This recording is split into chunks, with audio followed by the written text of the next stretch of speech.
Actic, who will be a big part of GPS Australia. This is the Bennington Show. I'm Ron Bennington. There's Gail Bennington. Yo. And I am Ron Bennington.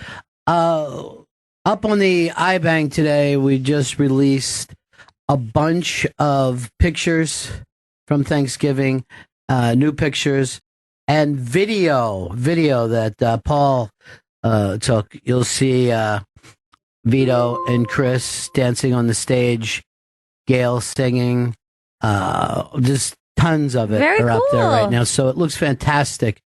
Jed, I know that our computer lags a little bit. See if you can't get an update going. But that Thanksgiving show was just so much fun. So fun. I can't wait to see the video. It was truly one of the great events and great times ever. But Gail, they said there's the video of you singing is up there. What song was that again? That is, it's always hard to, it's always easy to mess up because the name of this song is What's Up, even though she never says what's up, she says what's going on. Yeah. Which is weird. What's going on? But it's What's Up is the name of the song by Four Non Blondes. Yeah, Four Non Blondes. Or, what we could have just, it's not on the wire side, it's going to be at the top of the top of the page there. Are we lagging that far behind here? I'm embarrassed of us. But anyway, everybody go over and see that. Fantastic. My only complaint is that you probably should have done Thunderstruck. I know.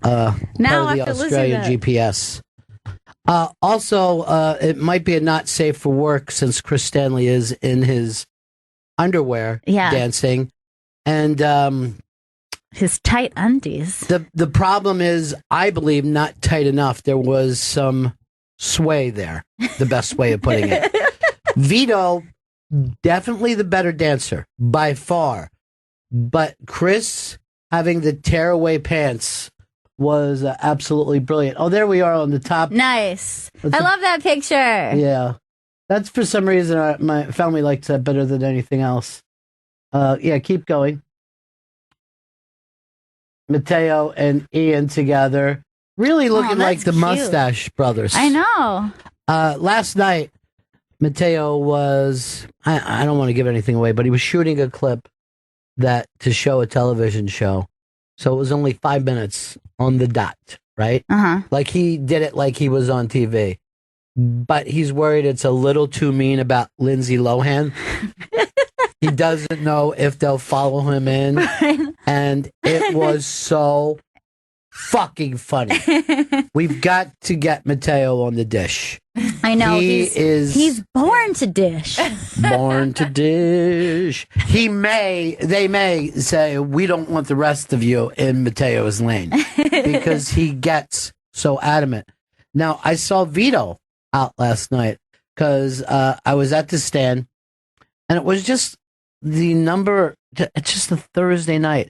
And the talent that was hanging out there was just crazy.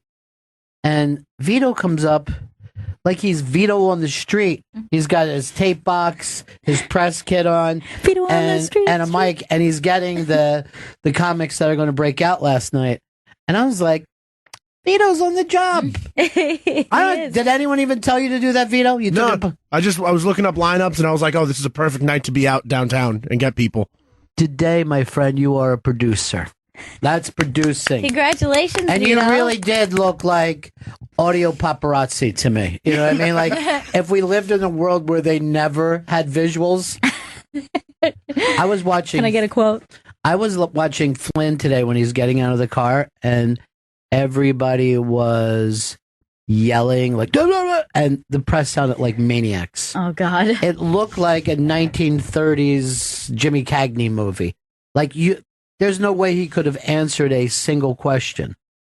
Yeah, I'm curious what all the updates are, because I know that, before I even got into work was the last time I was reading that, he's prepared to testify. I'm sure that so many things happened in the last hour and a half. I came in through 30 Rock today, right? So all I heard, I mean, it's packed with Christmas people, and I was just hearing ABC, NBC said this.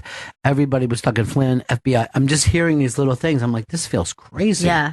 It's very weird to hear this kind of stuff.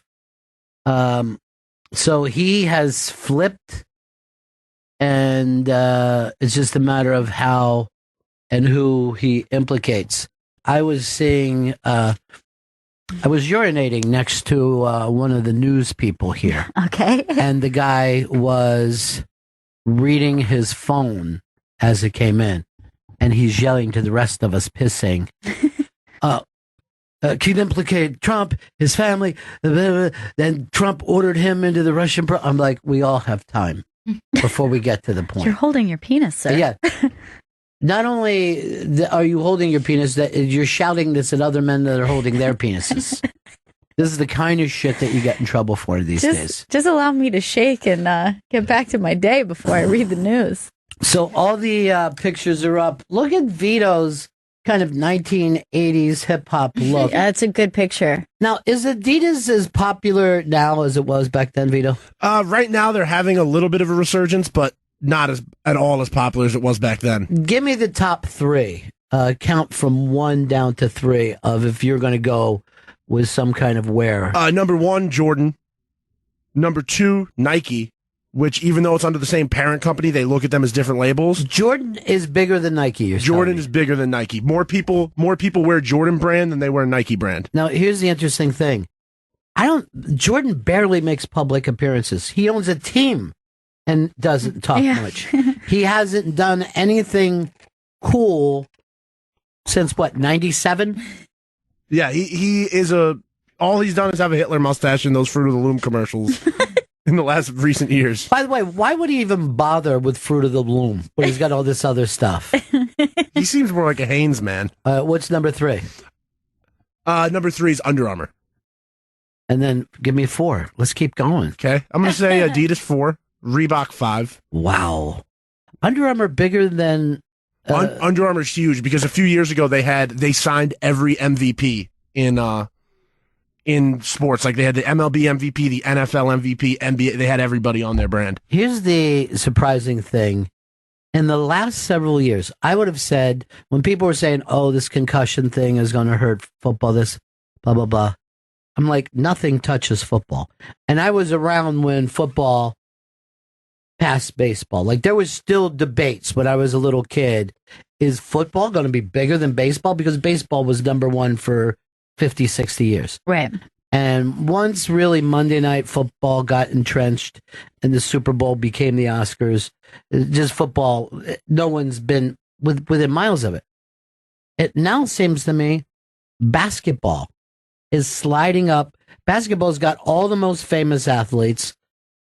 And I mean, if you're gonna get endorsements, be a basketball player, not a football player. The number 1 football player doesn't even play anymore. And we've talked about this, like that they kind of seem to embrace the new media, like the social media. Like they seem to kind of be more in touch with that kind of stuff.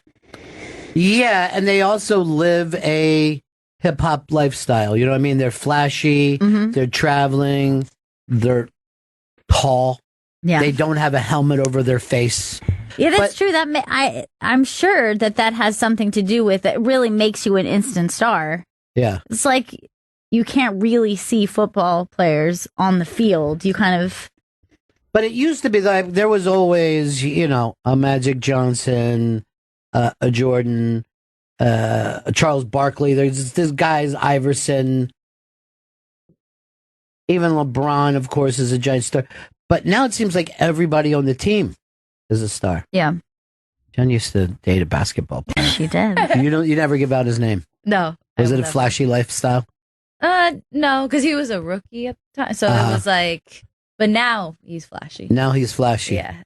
You wish you would have stayed with him or no? No. Because he's a creep. It's a headache, huh? It's too much. You want to catch it.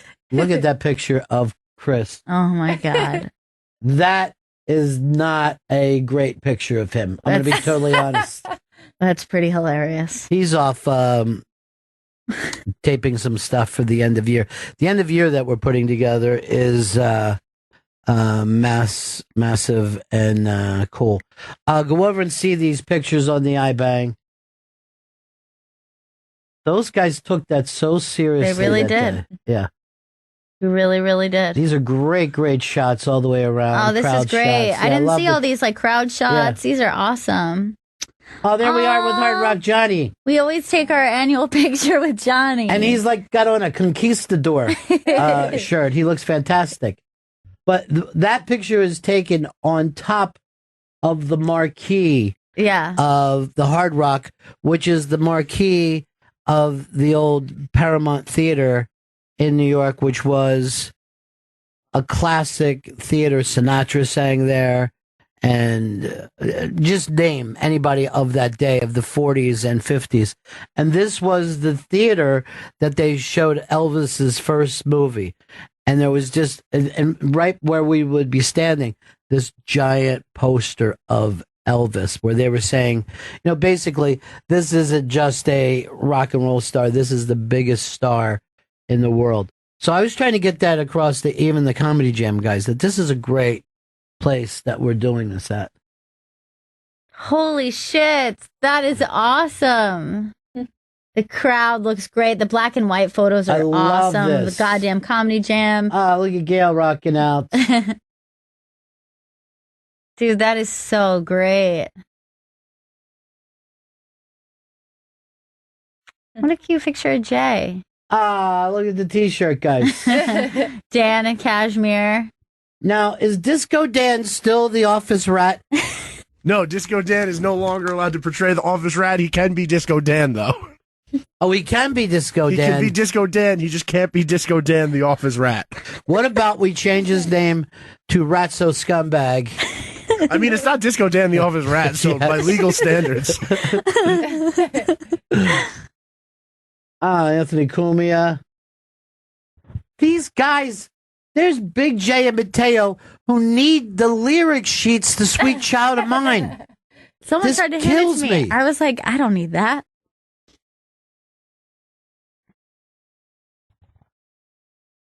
Oh my God, these are so great. Oh, look how much the bonfire loves each other. Yeah, they are. That's a cute picture of Jimmy too. Oh yeah, really great. Man, they really they love Big J in this. But the video for that is fantastic. So make sure you go over and check it out and enjoy it. It's terrific, and you will hear something on that video that breaks news about what our next plans are. Mm-hmm. You might have to decipher it, though. So, I never even thought about this. You never performed in front of a crowd like that before, Vito? Never. What did it feel like for you? Rush? Yeah, I was... before I went up there, I was standing in a corner backstage practicing my dance by myself. And then when I got out there, I couldn't hear anything. All I was doing was focusing on my dance moves. And I had to ask Chris after. I was like, "Did that go over well?" Because I just heard silence. Like I didn't hear. You couldn't hear anything, right? I couldn't hear anything up there, and I thought like I must have done awful. Yeah.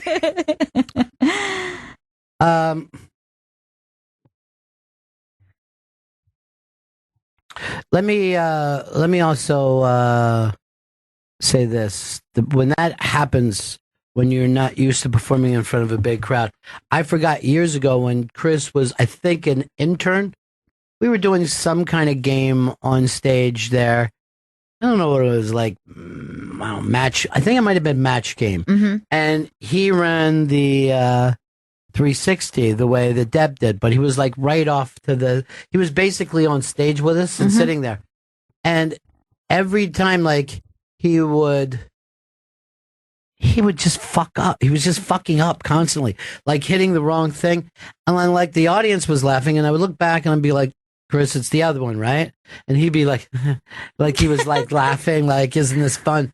And then I thought that he was showboating and like, let the fucking, I got Jim Norton on stage. I don't need you to hit the wrong things to get a laugh. And I'm like, get the fucking thing down, right? I just go like that, like with my hand over the mic. And I look at him and he was white and he was starting, his head was fucking twisting around. And like, that's when it occurred to me. I thought this would be a simple thing, but because he's fresh off the fucking street, he's never worked on a stage. He was having a full-blown panic attack meltdown. If you're not used to it. And I thought that he was trying to steal the show. And I did one of those, do that the fucking right way. Hey, everybody, fucking get that right, you know? And, just having a great time here tonight. Yeah, I'll kill you. I'll kill you. And he was just like this. And he was fucking useless. And now, by the way, he doesn't have to say a word. He just has to basically hit a red button or a blue button. That's it. He doesn't have to come up with a joke. He doesn't have to entertain the crowd. And it was Dave's wedding is where this was. Right? So we married Dave and his ex-wife there. And we did a match game because that was their favorite game show that they used to, when they were falling in love, they would watch Match Game on the Game Show Network. So we had them play against each other. And, you know, we had this cast. It was like Norton, different comics. And, you know, we had like Kathleen from the Bronx, stuff like that. I think Baby Love was all part of it.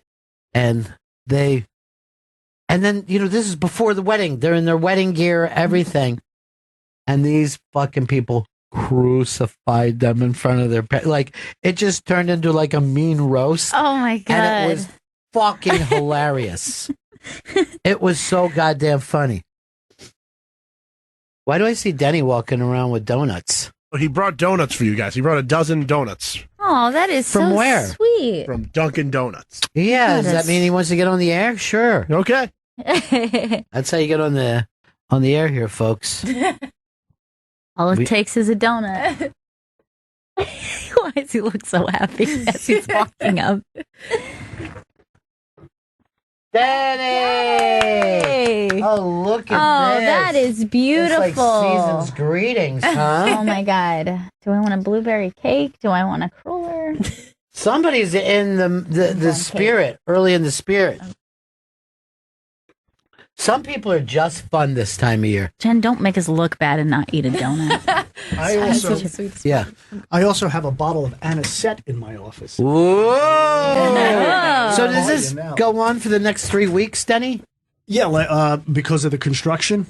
Oh. And I tell the guys to slow down so we could get donuts. And the company said, you know what, being where displaced and there's lots of noise, and they buy us donuts.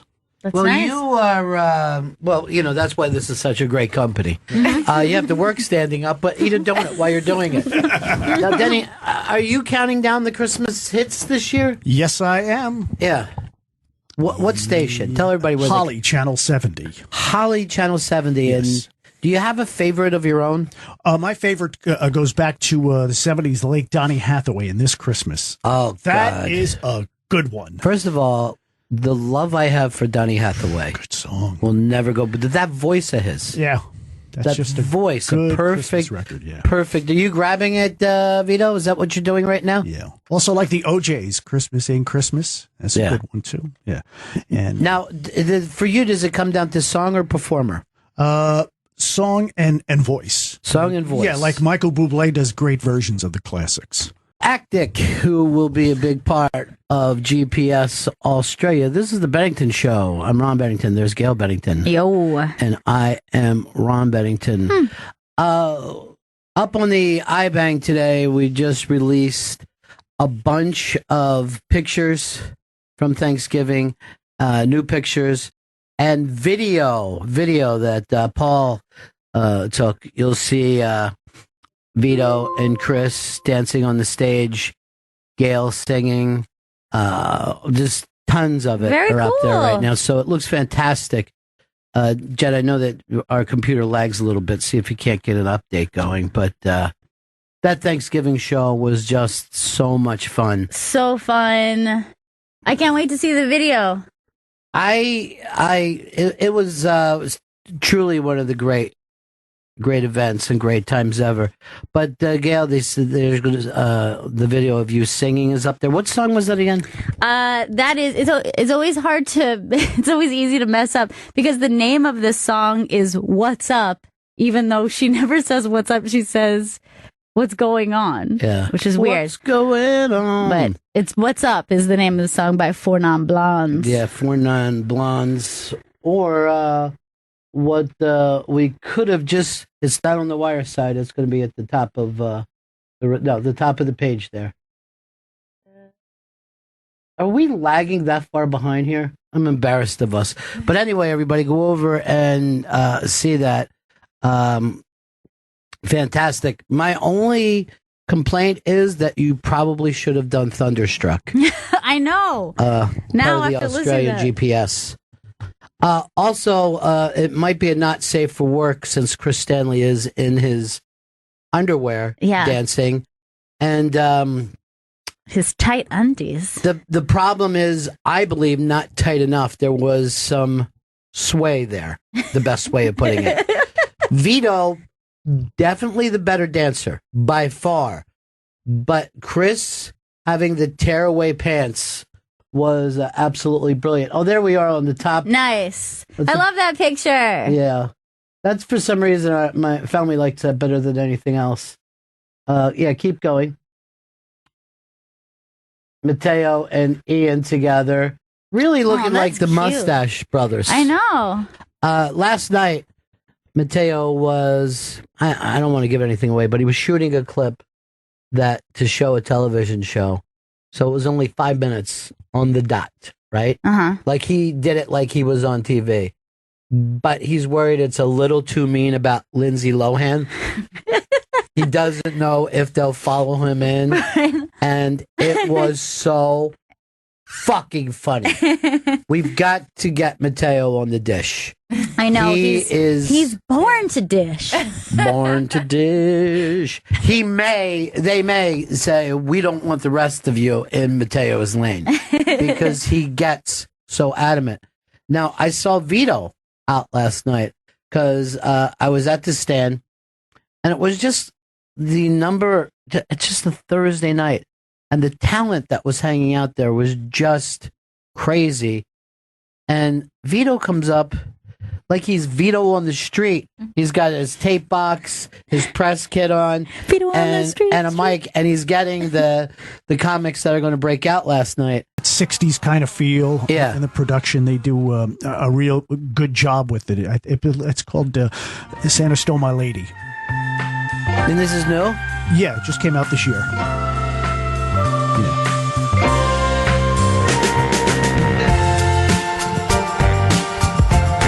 See, it's got that nice feel.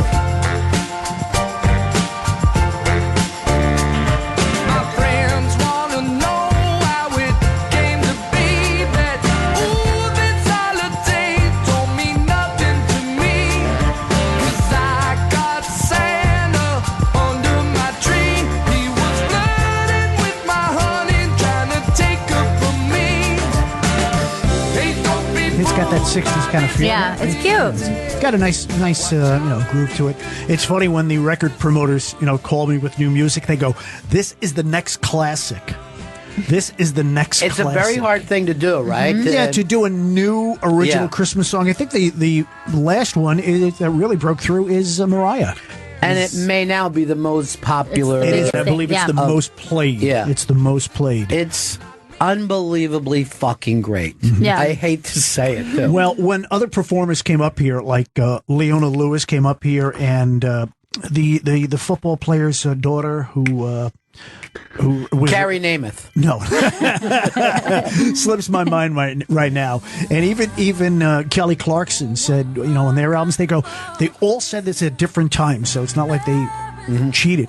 They said, we always wanted to capture that Phil Spector sound, that wall of sound. Right. That whole thing. It was weird that Phil Spector was into Christmas. Yeah. You know what I mean? And they were doing that in L.A. Yeah. You know what I mean? Like, not exactly a Christmas feel. Right. Well, Sinatra on his Christmas album, he said, they're recording it in July. Right, that's true. Yeah, I like Mistletoe and Holly by him.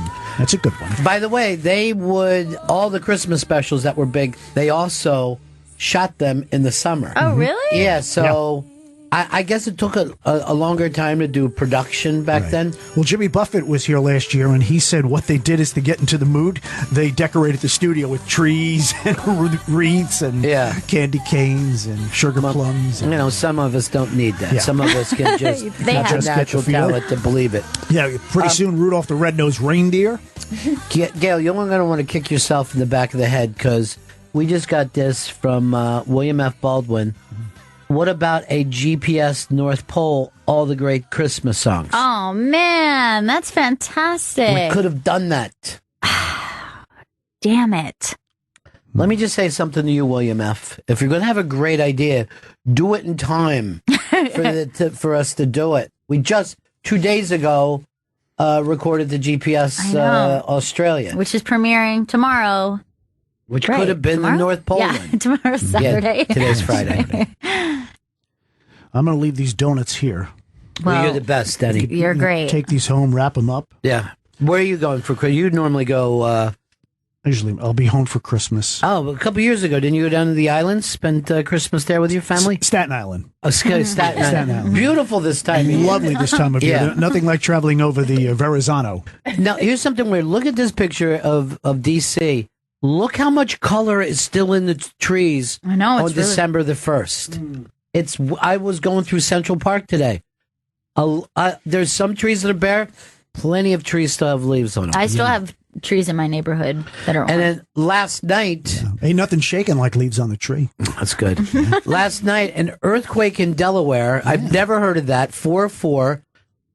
And here's the thing. 0 damage because... it was Delaware. Luckily, but I never heard of a major quake. I know. Your little cousins knocked out of their chairs. Yes. Knocked to the floor where they were sitting. It's pretty wild. One of them started crying. Mm-hmm. I did hear that. One of the other cousins was very excited because weather-related stuff. Yeah, she likes all things natural and weather. That's scary to me. Have you gone to check out some of the fall foliage, or as it's been known recently, leaf peeping? Have you heard anybody call it that? Here's the thing: it wasn't a great year for it. No. You know what I mean? It wasn't an explosive year. No. I like palm trees. They're my favorite tree. If you go to our Twitter, there's just a little GIF that we put up. That's like a little tweak of everything that was. This is a little tease from the video that's up right now. And by the way, he's not back yet? He just walked in now. Okay. Here is this is them dancing. Oh, this is great. Oh my God. So tell Chris to stop over. It's great stuff. They look like Run DMC. Yes, they are very Run Yes. DMC. Right. Good call. I like that. A lot of great pictures and the video of you guys up dancing, Chris. And Vito was telling me that moment, since he had never really performed in front of a big crowd before, was thrilling for him. And I wanted to know how it was for you. Oh, I felt fucking elated. I was in the zone. I felt like my dance was perfect. I felt I was just ready to give it to the people. Now, if you didn't pull your pants off and that hack them, would you still thought you were a better dancer than Vito? I still think, he might have like a better worm. I can't do that. I have a bad knee and a bad shoulder, but I feel like I still am a better dancer than Vito. This thing is hilarious. Go back to the site so we can see some of the still pictures. What were they dancing to? What song? Dancing Machine? Back in a New York Groove. Yeah, okay. Little Ace Frehley. The only hit basically to come off of those 4 solo Kiss albums, right? Really weird that Ace had the big hit out of all of them. Yeah. Yeah, keep going down. There you are. Just go up one, please. Yeah. Look at the dance Wow, moves, look at and that. you're giving the finger to Vito there. Look at that. Yeah, I am. Yeah. I was a little pizzazz. Let's throw it back into his face. There were some complaints about the swingage, that maybe your underpants were not tight enough. Really? I apologize for that, everyone. I figured like- they were pretty tight. Tighten the thigh, but baggy other places. Oh, ding, ding, ding. I want to make sure Kathleen from the Bronx sees that video because there's a shot on that video with me and her just looking at each other that I'm thinking about having blown up. Really? Yeah. Now, we're also making this announcement, and this will start on Monday until the end of the recordings. We will be giving out signed posters that are left over for that collectible signed posters. Beautiful. And that starts on Monday. We would have started today, but we've got so much going down. Chris, I don't know whether you're aware of Vito, but I saw him in the clubs last night as a Cub reporter with his going around getting stuff. And it was amazing. Nobody turned you down, right, Vito? No, everybody was very happy to do it, and it was a lot of fun going down there to get those. And also, I want to say something to our audience. I saw Ian Lara last night, the comedian that we had on, young, hysterical comedian. And he was walking on pillows on air because you guys checked in on Twitter and told him that you enjoyed what he was doing. And he said to me, I've been doing this for 6 years, man. 6 years every night. No one's ever given me this kind of notice. You know, That's it's very so hard at the awesome. beginning of part of your career. And when Ezra called, hey, I know your stuff. And I saw him last night. He came down. Ian did a set.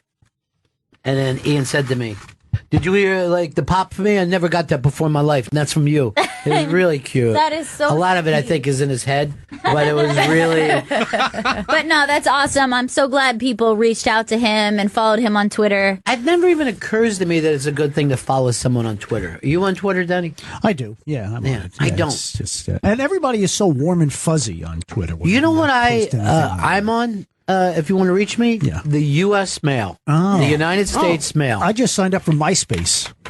I hear it's great. Oh, you know who? Seriously, you know who owns that? And Justin Timberlake bought that, and he wanted to. Really? Yeah, and he wanted to use it as a music development type site. Did not work. Did not work. Yeah, because this was like 7-8 years ago. Yeah. Justin did. I was thinking about Justin Timberlake because he did the Super Bowl before, where Yeah. he yanked off Jackson's Janet Jackson's Yeah. tit came out. her. Saw that live. I've Yeah. never seen it live. Well, the whole world saw it live. Oh yeah. Now she took the heat for it. He did not. Right. He's going back to do it again. Now in these bad times, people are starting to attack him for it. Yeah. Do you think Right. she should do a cameo? I would go fucking nuts. Yeah. She should do a cameo. And I think that she I should wish like. she'd bring back Rhythm Nation. Yeah, no, she should come out dressed like Carol Burnett used to do as the maid, you know, with the old dress and the mop. That would be funny. No one's going to get that thing. You know? Anybody over. Anyone still alive? Yeah. I was thinking, like, do you remember when Katy Perry was on that, like, it was like a star, a shooting star? Yeah. Like, what if she came out like that, but it's just like on a giant nipple? And then they brought her down to the. Yeah. Star thing she had over her nipple. Right. And that would be inside. Oh, I love that. Where is the Super Bowl this year? Minnesota. Is it really? Yeah. Lovely this time of year. But well, they it's have the a- Dome Stadium. Yeah, they have a beautiful stadium. The that- Hubert H. Humphrey and Stadium. if you build a stadium, they give you the Super Bowl, no matter where you look. Right. What we did when they built the one in New York. Yeah. They're playing around. It's fucking Yeah. But it was mild that Sunday, if you remember. one day right. out of 40. Yeah, it was a mild Sunday. I think it was a little rainy, though. Yeah, the rest of the winter really was brutal. Yeah. And then one nice day, Yeah. and that's exactly when the Super Bowl hit. Yeah. Yeah. God bless Pete Rozelle, huh? Well, I don't see what he has to do with it, but okay. Well, he's the NFL commissioner, isn't he? Well, in the 70s he was. okay. In the 70s. Chris, are you loving the video of you dancing? It's Is amazing. it better than you even imagined? It is, because I knew I had the moves down, and we used this studio to Yeah. do our There wasn't enough room here. And I will say this, when you practice for it, when I wasn't white light laughing, right? I was saying to you, please bring it down some. You're stamping. I was worried about two things. you guys hitting each other like bulls, knocking Gail off the stage, falling off the stage and hurting a bunch of people. So I kept saying, just be light, just be It's casual. very heavy-footed. You are very heavy-footed, but I never saw you attack something the way you did that. So being able to watch this video, I get to see myself because I couldn't really see myself in the studio. This is the other Did thing. you show that to the parents? During the Anything to ask, Denny? Rick? whose parents? That's our boy. Whose parents? You know his parents are dead, right? No, I didn't know They're He's long an dead. Emily. He doesn't have a living relative. Nobody, Denny. Yeah. Asshole. I didn't know that. Well, it was like kids in school used to do that. Hey, go up and ask Bobby how's his mother. And I you'd go, fucking "Hey, remember Bobby, that. Hey, Bobby, how's your mother? And he would like get ballistic. Yeah. And like the guy in the back goes, his mother died. I swear to God, the same thing happened in my neighborhood. I fell for that like 8 times. Yeah. The same kid. Ding, they ding, would, ding. They would. I guess you're so raw when you're a little kid. It's like they're angry, but they're almost embarrassed that their mom's dead. You know what I mean? Yeah. Like it's almost like saying your family's not as good as mine. Your mom's dead. But you kind of made it till you were in your teens before you lost your dad. Yeah, I think it was 19 when I lost my dad, and I was 23 or 4 when I lost my mom. Wow. And Denny's bringing this shit up? This is fucking unbelievable. It's been decades since I lost him. Come on, Denny. Get on top of it, dude. Well, maybe they would appreciate it if they were here.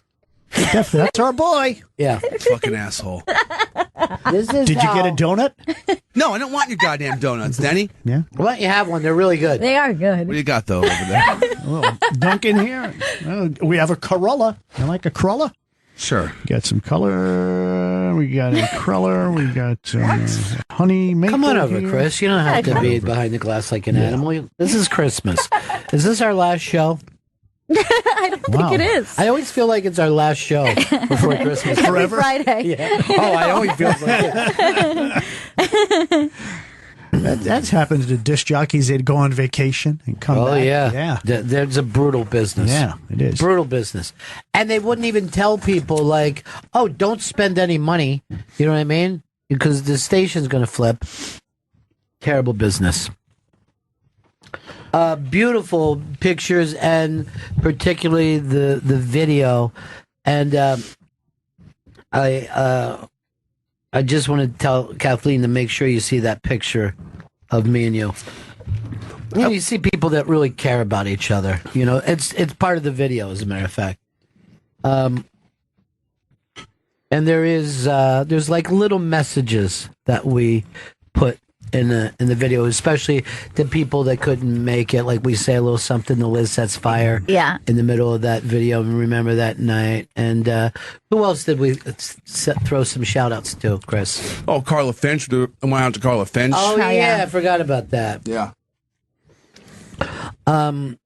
Really, really fun. Brad event. Steiner. Brad Stinks. We threw a big shout out to him. Mm-hmm. I didn't even realize that. Yeah. And I look great in that Adidas tracksuit, man. You think so? I think so, yeah. I think blue's a good color for me. Here's something I'm worried about. You're how old? I am 34 years old, Ron. That's too young for varicose veins, Chris. I mean, you're going to lose those legs. Let's be honest about this. I think it's genetic. My mom had a varicose vein problem, so, you know. Is that right? Yes, she did, yeah. Goddamn blue as the sky, Ron. Those veins are hers. Yeah, I know. That's the one thing that they don't tell you is like any health problem you have it's in your past. It's in your DNA. Yeah. You know what I mean? So the people that have heart attacks, that was in their family. Yeah. Yeah. My People that are like alcoholics. Like we all just went, oh, it's weird that I became an alcoholic. So were two of my uncles, my grandfather. Well, my dad and all his brothers had double bypass operations. Yeah. It's like the 50,000-mile oil change, you know? Well, back then it was a much more difficult thing as well, too. Eating meatballs and sauce and hard-boiled eggs. And yet I'm really able to say this, sausage. just fucking not doing that, just eating a salad, if it's in your DNA, you're going to get it anyway. Yeah. That's what I Yeah. believe. They won't tell you this. A nice sausage salad. Okay, sausage. You want to bring up the sausage. Sausage.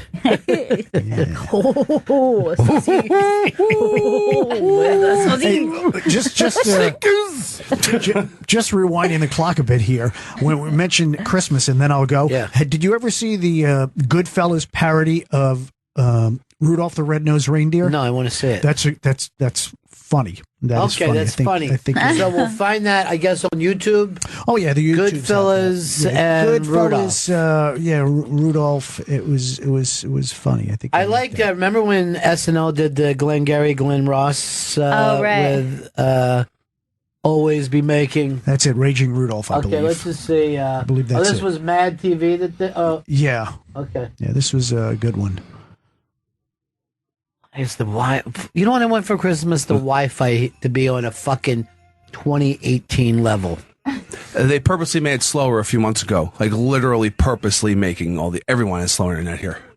It's disgusting. Is it because they want to just slow it down a little bit? They feel like everybody's working too fast? Yeah, exactly. Give us a little volume. Play everything.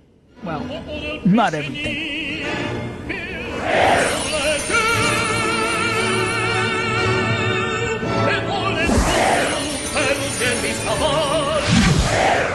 It's As called far Raging back as he Rudolph. could remember, Rudolph wanted to be one of Santa's made reindeer. Like his friends, Jimmy the Antler and Frankie Two Times. There was only one problem.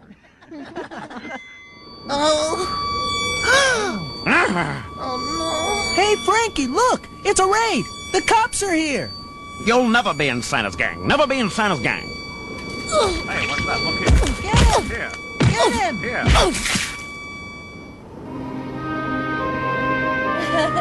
But it's not as funny as you wanted it to be, Denny. Denny, by the way, Denny's counting down the Christmas hits, Chrissy, on Holly. Yes, Channel 70. Holly 70. I had no idea. Yeah, well, come on down to the office and I'll play some for you. Dude, why don't you bring us in as guests and we'll play some of our favorite Christmas songs? All right, maybe a stocking stuffer. Yeah, let's do a stocking stuffer. You bring me and Gail down, we'll pick the 12 songs of Christmas. That's too much for us. Okay. I want to do maybe 4. Okay. Yeah. Where do you record at? What do you find a little studio for yourself? Oh, yeah, I'm all over. The only one you can't play is the King's Father Christmas. Why? It's nasty. It's not beating up Santa Claus. It's just not. I never paid that much attention to it. Yeah. Yeah. I also wanted to say this. In that video that's up on the iBang, I throw out not just like a little sweetness towards Shrekala, but I leave her a riddle. Oh, nice. I leave her a riddle on that. All right, Denny, thanks for the donuts. Vito, did you get one? No, I did not get one. I'll run in and grab one. You had 2 before, though, didn't you? Oh, wow. Somebody's got Chris, did you eat yours? I offered go them for to another you. one. Okay, I offered them to you, and you said you know what? you Give him already had Jen's. Yeah, I'll take Jen's too. I'll take this. This would be Jen's, and this could be mine again. with the colored sprinkles. You like that? I don't say colored, okay? this is the teens right now. It's not like when you started. And this is when he started radio. This is the first way he goes, here's some great race music comes out of the South. You know, if you look up, you go back to the early Billboard charts, that's what they called it, race music. Now, the race was only one race. Right.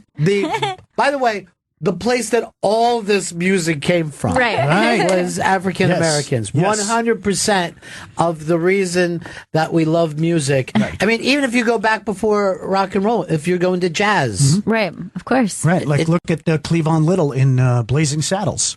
Okay, I don't want to watch that movie. Jen, I don't want you to see it. No, that's a great movie. Did you ever see it? Oh, you should. I get no kick from champagne. The N-bombs. I know that it's easy for you to laugh. This is a young lady that didn't grow up in that environment. Right. Where the N-bomb could drop for no reason at all. No, they never said it in the movie. I don't think did they say the word in the movie? Yeah. Constantly. All right. It's said and this is the difference. I watched it on the Disney Channel, so it might have been edited. No. You got the original thing that you play. You just laugh and then you yell out, "We got him." Yeah. I basically don't Here's hear a weird that thing. word. Most of those jokes were written about Richard Pryor wrote them. Right? Really? And he was going to be in that other role, the Cleavon Little. Yeah. And they would not put Richard in the movie. They thought he was too risky. And they thought he was like too underground. And they gave it to Cleavon Little. He was great. He was great, but if you think back, If Richard was in that movie, it would be unbelievable. The sheriff isn't near. What? The sheriff isn't near. And that's what they kept saying because he was going to say the sheriff is a... He actually did say it. Right. Finally, when the horses died They down. say it so much. Right. I watched it not too long ago. Like, I'm like, oh, here's a very funny movie of my youth. And I get to watch it, and I'm like, what the fuck is Right. It stands the test of time. It is test of my time. Yeah, it is of its time. Look, is it one of the funniest movies of all time? Of course. I've never seen people laughing. Very few people I've seen laughing in a theater where you see the entire place losing it. I think you got to go back. I think the most recent for me is Bridesmaid during the awful shitting scene, and I'm in a theater and was just watching people. But normally now a comedy just has some laughs. You know what they use now to get the shock laughs is a close up of a penis. Yeah, just flapping dicks. People love it.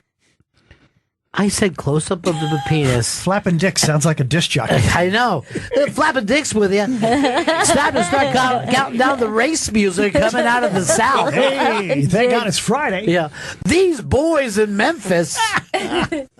What was the first song you fell in love with in your life? At the Hop. That was the number one song when I was born. I remember. And you listening remembered to it as just the day you were born? Yeah, that and probably the Twist. Yeah. The first time around, 1960. Yeah. Because that came around again, 1962. The Twist to me is the only song that, like, the song that was even better was Let's Twist Again. Let's Twist Again is a great one. And it's very rare for these kind of... The sequel song. Yeah, the sequel songs. But they used to have those kind of, like, reply songs. What was that called?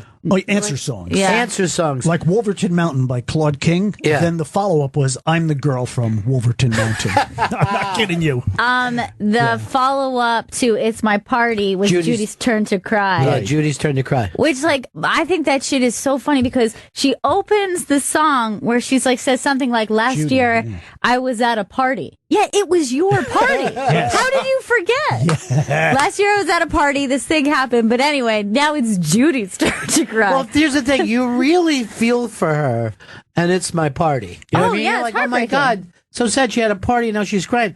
But she's a mean girl in Judy's Turn to Cry. She's out to hurt. Don't you remember what it felt like to cry? It's a revenge song. Do you know who produced those songs? Who's that? Q, Quincy Jones. Quincy produced so many things. Yeah. Have you ever met him?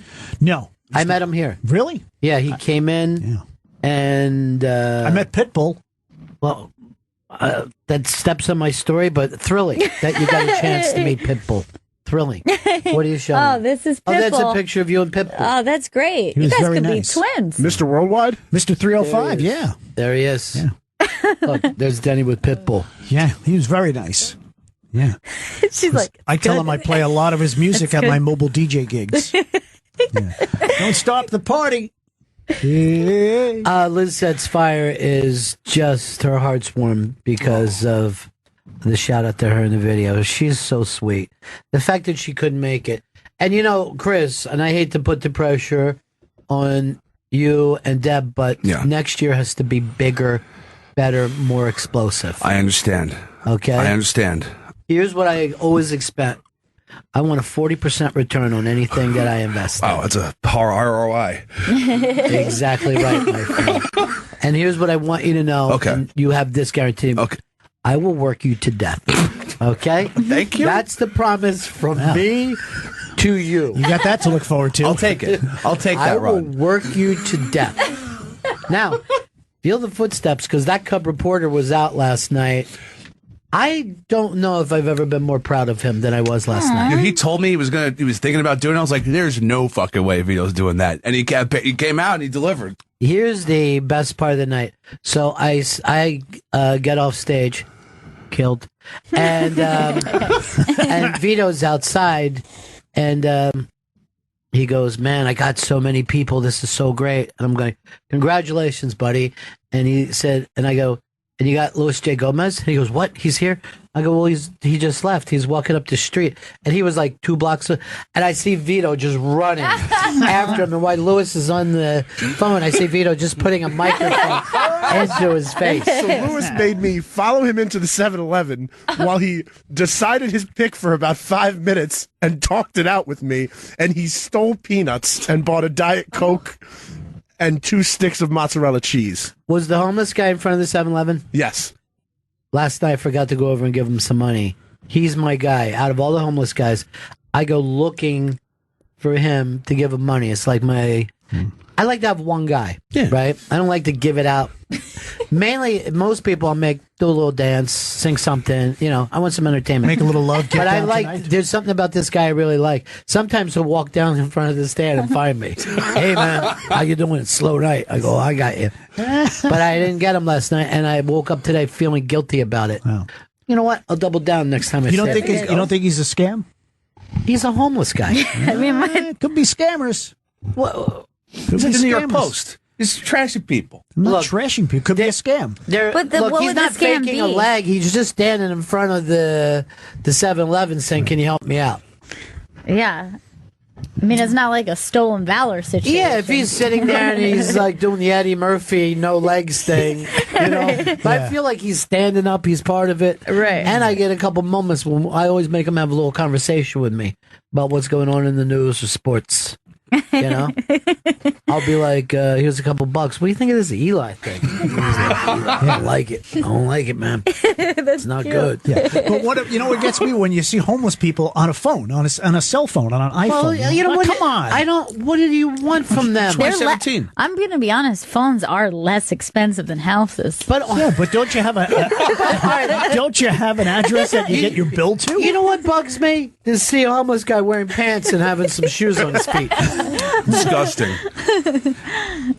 What's the deal with shoes? Huh? What's the deal? Mr. Warmth. You're a tough one. I'm just shooting from the hip.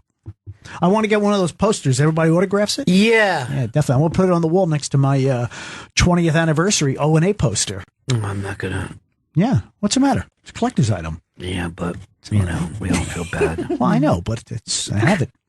You know how we all feel. It's a sad thing at Christmas to bring up. Yeah. I'm gonna put together. I'm gonna put together the reunion show one day. The thing is, everything was going great until they met you. You know what I mean? You are the Yoko of O&A. Well, You're the O&A co. Thanks, Chrissy. Yeah. Chrissy, you have my guarantee. I will work you until your heart explodes. Looking forward to it, boss. This year, I want you to work late nights in the freezing cold here. I turn it down, and there will be no turkey. And you're lame boy. Yeah. You're a cripple. Yeah.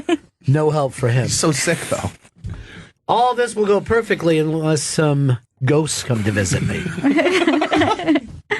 So we're good, Chris? Oh, no, not at all, Denny. You fucking trashing my dead parents? No. I didn't trash them. It sounded like it was a trashing. Denny, we got to take a break here. Would you throw out the break for me, buddy? What's that? Would you throw out the break? Hey, it's coming up on 1 o'clock Eastern, 11 Pacific.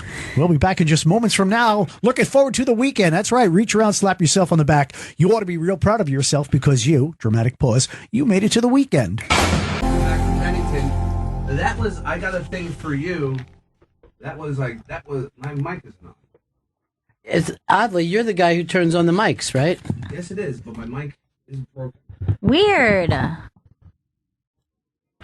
Welcome back to Bennington. That was I Got a Thing for You by Sean Pander off his album Black and White. And our friend Beth from Tito's is in studio. Yeah. Beth, great to see you. Thank you. By the way, that song is just amazing. It's so good. Thank you. It's so great. I'm a fan. You're a fan first, right? I was a fan Yeah. first. I never thought I'd see that guy again. He and I were talking music on the street in Austin. I'm like, you got to come up. We'll pick a topic. We'll do a whole show. And he's like, I'll be there. And I haven't seen him since. I know. We're going to come back together. This time was too Fast and Furious, and we actually just bought a house. So we're kind of in the middle of all that. Is that right? And we have 4 dogs. So If there was ever a talent I would want in my life, it's be a songwriter. Yeah, It it's just pretty seems like phenomenal. it's got to, of all the talents you could be born with, that's got to be the most amazing, that you could just take something from start to finish and boom. Well, that's who we're all married to in Austin. Yes, everybody. Yeah, that's kind of Austin royalty, isn't it? Guys that can write Yeah, songs. it's not like, what band are you in? It's how many. Well, it's great to see you. And we've known you for so many years. We've had such a great relationship with Tito's. But you're taking this in a whole new direction the last couple of years. Well, it's been a 20-year story that's evolved into kind of a movement. And it started when Tito's just celebrated his 20th anniversary.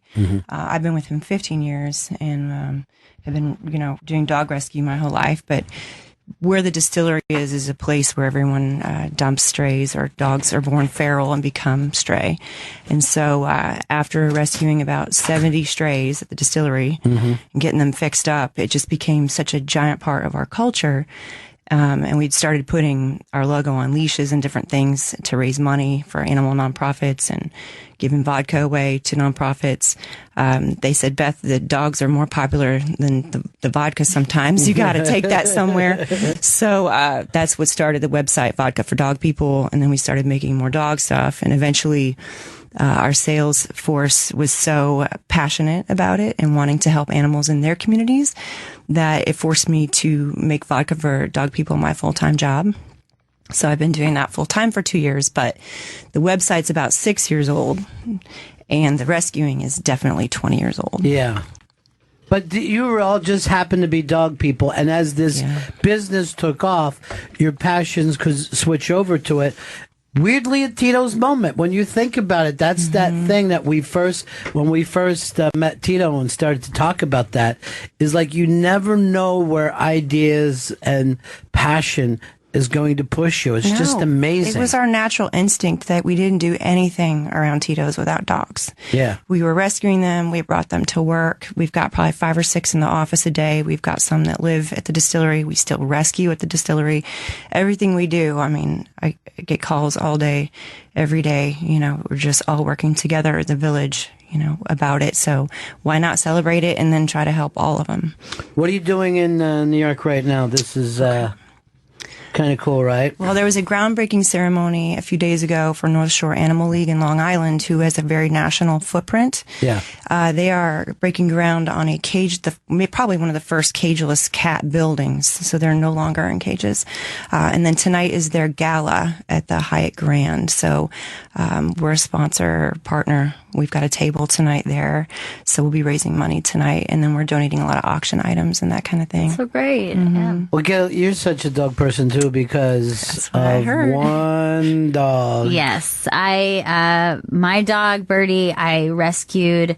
Oh my gosh, I guess that was like 4 years ago. And honestly, like it sounds corny, but it's like a life-changing it really experience. Is. Yeah. Like I couldn't believe, my boyfriend and we just couldn't believe how instantly she was just like one of us, and how your life improves. It's crazy, but you come home and like their dogs just like are good. They're inherently good, and they just we're really good for each other. Yeah, for like sure. they just have so much love to give, and if you have love to give, it's like the perfect partnership. It's one of the most pure things I think we can do. Yeah. But now, do you get involved with other animals, or are you guys? Yeah, no, they're everything. We help everybody. We help horses, cats.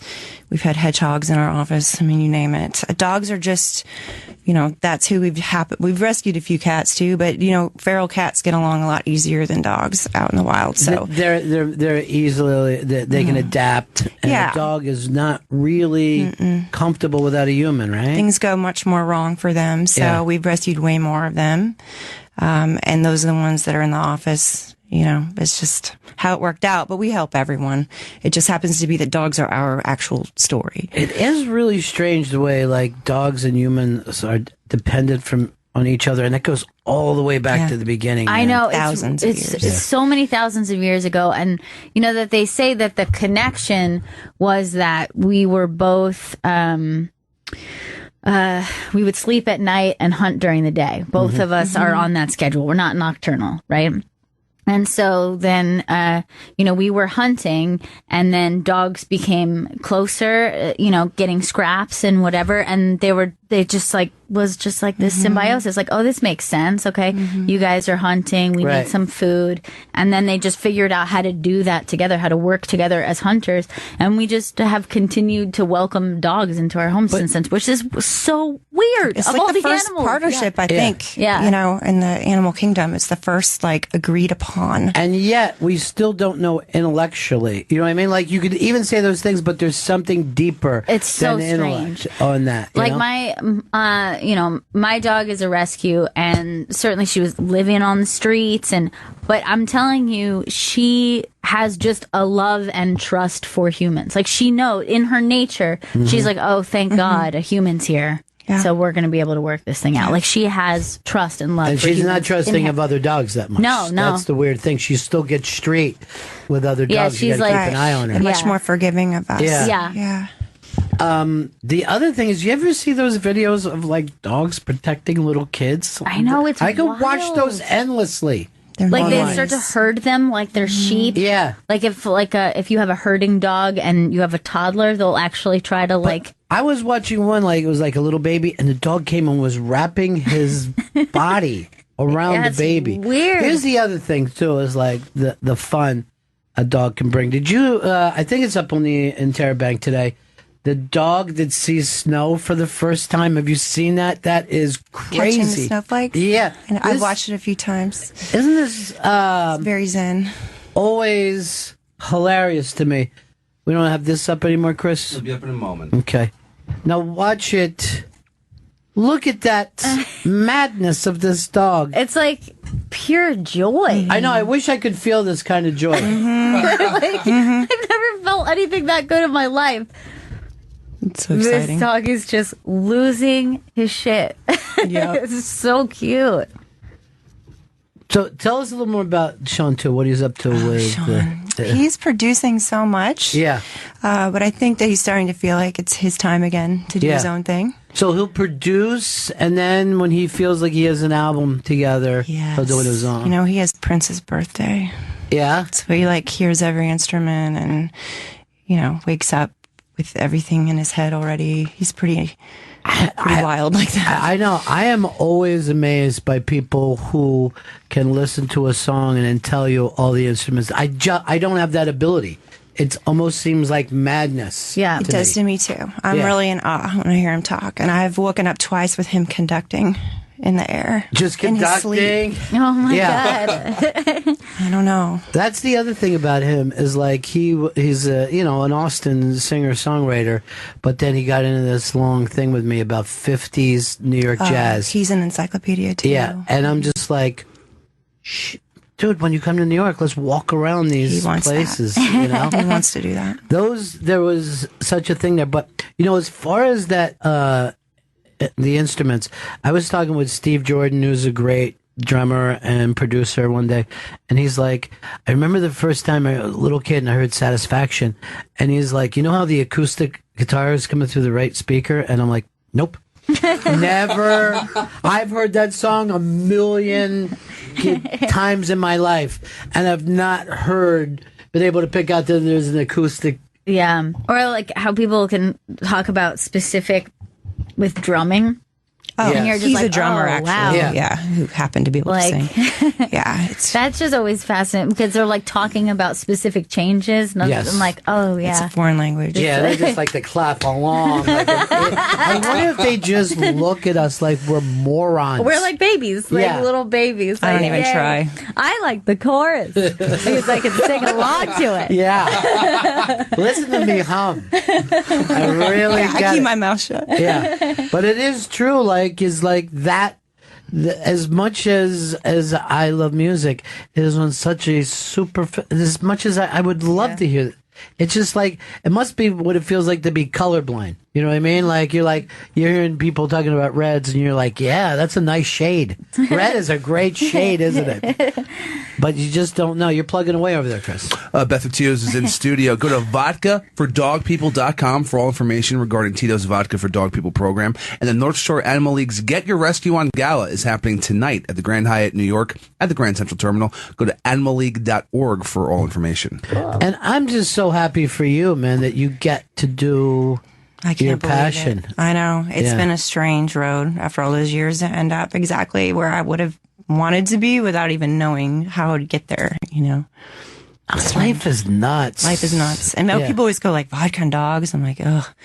It's going to take 5 minutes to explain the story. We're not giving dogs vodka. No. Stop thinking First of all, happening. that's the first thing I have to say. Dogs drink water. Now, Chris, you're more of a cat person. That's what you had when you were a kid. Yes, and that's because of your building? I think it was because of my building at the time, but then my parents seemed to care more about the cats than me. So, like, they would always throw in my face, like, oh, once you came along, we had to get rid of all the cats. But you know what? The weird thing is you're cat-like in your own weird way. Like, you're not social. No, Yeah, not at all. No. great reflexes. Yes, amazing reflexes. You jump high. Yeah. Love the bad at things. But isn't that, didn't you ever, yeah, but don't some people feel like cats and some people feel like dogs? Yes. I've always thought, like, Gail is definitely a dog. There's no doubt about it. Dog personality. Yeah. And even when you were a little kid, you'd be looking out the window until I got home. You'd just stand and I could see her. I wish I was making that up. And then I would go like this. How does she know what time I'm coming home? Dog instinct. Yeah. But your brother's a cat. Yeah. He Your has brother is a cat. personality. Yeah. Like, I think you're right. Like, most people you could put in, not even what their preferences, but Right. like what their like spirit is like. Yeah, there's spirit, but he comes around when he wants to, and you love him in the way he wants to be loved. You know what I mean? Right. And you're just like, what can I give? What can I give? Just a puppy. But look at Chris, isn't he a cat like that? Yeah. Like, he's not around, and then he is around. Yeah. You know? No. Would you say Vito is cat personality or dog No, personality? he's straight dog. He's dog like I am. He is a giant dog. We're two dogs. You're literally, you're a Saint Bernard. Yeah, I've been called like a human Saint Bernard or a human golden retriever. Like those just hey guys, like what are we doing? Yeah.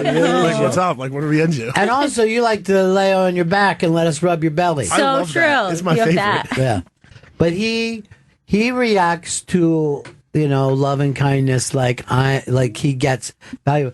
Chris pulls away. Like, what do they want from me? Like, if you give Chris a compliment, he's like, now what are they trying to take from me? You got to make him chase you. Yes. Just feed my bowl, please. Just The only thing I want to do, and I'm going to leave you alone completely, live your life, but I want a little bell around your neck so I know where you are. Because I don't always know. Yeah. I like to hang out underneath the couch. Yes, that is your thing. You're Catnip. close by, but you're not together. Yeah, just know I'm here. But see, here's my belief about people too. You can't turn a cat into a dog. You know what I mean? Or a dog into a cat. You just have to accept that that's what they are. Everyone's always trying to change humans. I think you're going to get a little bit of change, In Chris's case, it's just trust. Will he eventually trust us? Possibly. It's still up in the air. Now, your girl, your new Costa Rican. Yes. Is she a cat or a dog? She has a cat and a dog, but she's a dog person. Yeah. She's by far a dog person. She's had dogs her entire life. She fucking loves dogs. But her is a personality. Dog. She's dog. She's a dog. Yeah, she's a So dog. you're a cat that's with a dog. Yeah. Cats and dogs. It's fucking Living nuts. together. Mass hysteria. You could even look at, like, let's say, late night people. Jimmy Fallon? Dog. Oh, dog. That's He's a dog. Yeah. Colbert? Cat. Cat. He's a cat. He's a straight Definite cat. And, like, Colbert wants the room to change to him no matter what he does. Like, here's the cat. Mm-hmm. Sometimes he prances around like a little, licking his paws like a little sexy cat. Showing it off. But Jimmy Fallon is like, what can I do for you? What can I do? You can see him panting. Yeah. Look what I can do. I brought this in. I'm a good boy, right? Watch this.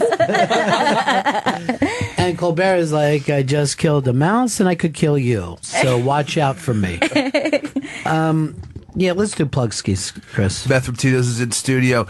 Go to vodkafordogpeople.com for all information regarding Tito's Vodka for Dog People program. And the North Shore Animal League's Get Your Rescue On Gala is happening tonight at the Grand Hyatt New York at Grand Central Terminal.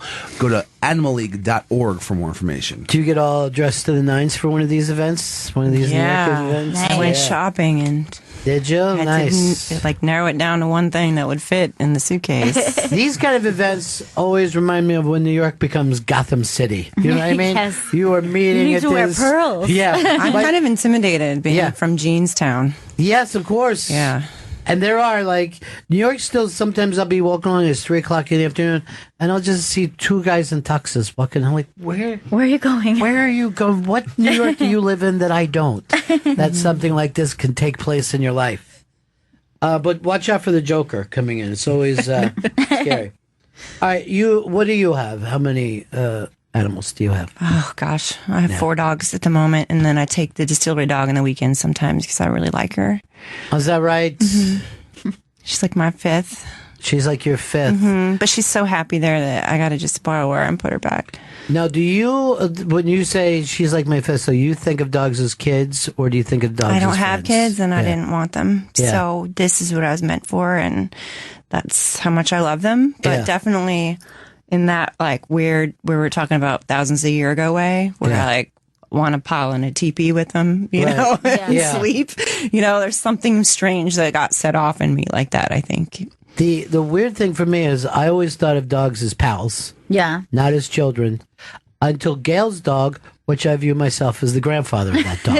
And when the dog comes over, I try to be like if you're staying at your grandparents' house. Like, no, spoil it, but keep it in the confines about what Gail wants. Okay. I don't want to go in a direction that Gail wouldn't do. I'm not going to give out things. You know what I mean? But in the meantime, isn't this fun?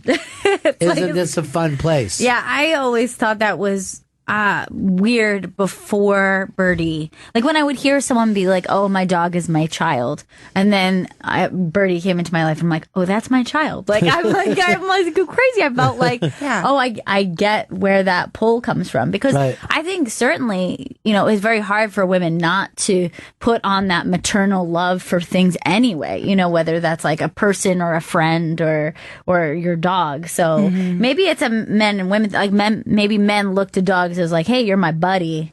Right. Because that's what maybe you're missing in your life is a companionship that's like a friend, where a woman is like, oh, I want to nurture something and care for something. And that's what makes us I definitely care for them, but I try to like honor and study the dogness to not get too far away from it. I definitely know ladies like crazier than me. But I will say my youngest rescue Chihuahua is a true baby, and it had nothing to do with me. Yeah, he wants a mom more than I even realized what that connection would be, and I have to physically be like get distance for his own good because it's too much. Like he's so maternally obsessed, and I don't want to have him forget who he is over it. It gets really weird. I'm completely weirded out when they're like, well, that's instinct with a dog, because the first dog we had was a Chesapeake Bay Retriever, right? Now this dog was born and bred to be a hunter, right? And so this was the dog of my entire life since I was a little kid up until like I was about 18.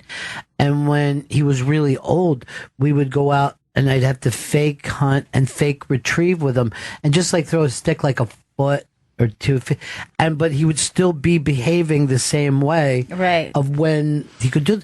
But how would he have this instinct to be like a pointer or go overboard and retrieve like he would know how to retrieve a duck, but not anything. You know what I mean? Like he wouldn't bring back other things.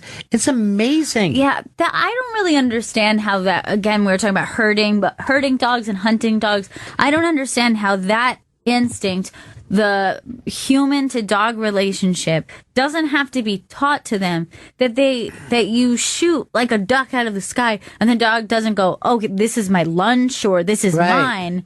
It knows to like hold it soft in its jaw and bring it back. It's just so many years. I think it's just in our DNA now. But we can't breed people, right? We can't do that with humans. Why not? I know. And dogs. I mean, they're trying with foxes now, and the foxes are turning to puppies. Kind of. That's weird, right? So it's possible in a couple scenarios. Yeah. But I don't know. This is just a wild thing that happened between us. With these foxes, they're, doing these, domesticating these foxes. And now through generations of breeding with ones that were more likely to take to domestication, they're getting domesticated foxes that are more that look like dogs. So not only do they have the behavior of puppies, they're taking on more puppy-like features, the floppy ears and the bigger eyes, instead of being pointy and narrow like a fox. That is like, what is that? Like That's that their connection to human, like part of their default is to look cute to humans, right? Like big eyes. They say that dogs are wolf toddlers that never grow up.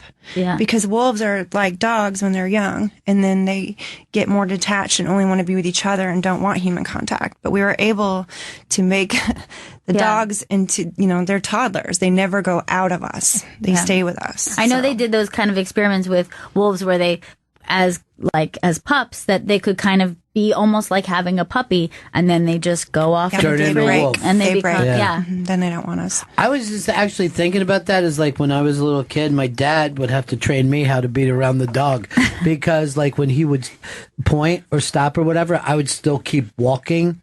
So, like, I would have to say something so he knew to bring the pheasant in the air. But I don't have a hunting urge in me. I'm just out for a walk. My dad is like, don't ruin him. You know what I mean? You're doing things that's frustrating him. I'm like, I don't even know what you're talking about, Did dude. your dad hunt with him, though? Yeah, my dad hunted with him. And then after my dad stopped hunting, he still would want to go on walks and do the same thing, even though we weren't hunting. So I would take him out. But I would just be walking. Right. You know what I mean? And he's living. He wanted to work. He's living this dramatic, ancient thing that he was, like you said, is in his DNA. Yeah, I have one working dog, and she's like that too. She's one of those Louisiana hog dogs, Cavalier leopard. Oh, those are real spooky and so cool. pretty. Yeah, and they've all got strange ways too. I have to work really hard with her to keep her content. Yeah, she needs a lot more. Yeah.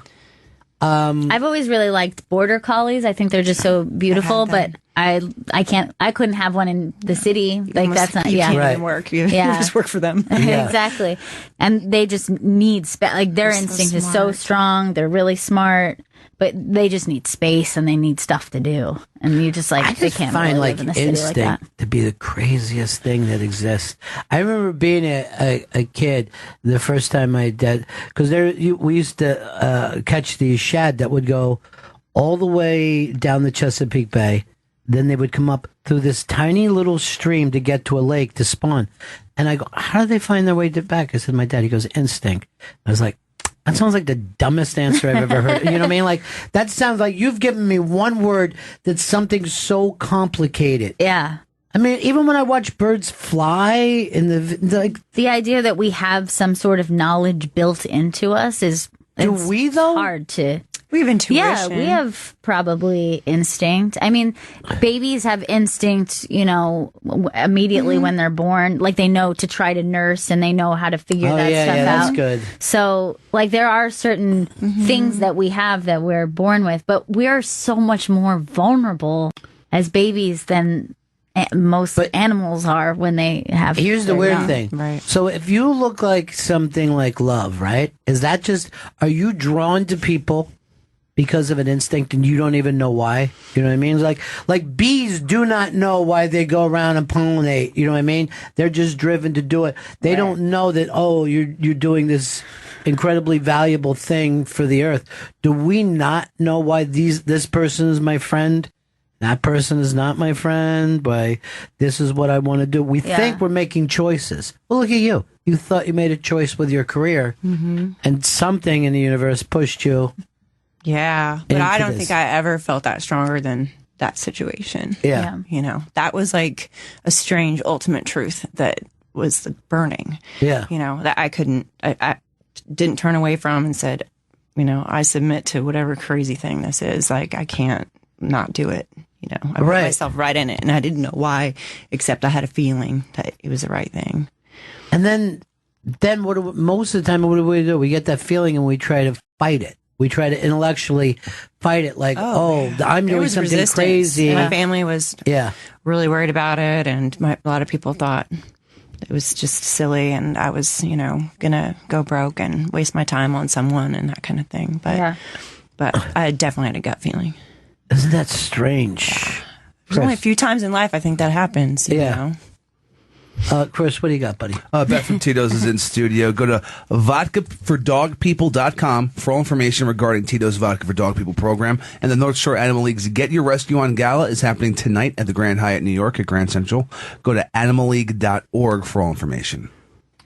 It was so great to have you stop in here. We just Thank you for adore having you. me. So good to see you. And this connection, too, I think, is together for some reason. We're going to stir some things up in the future. Yeah, the next phase. Yeah.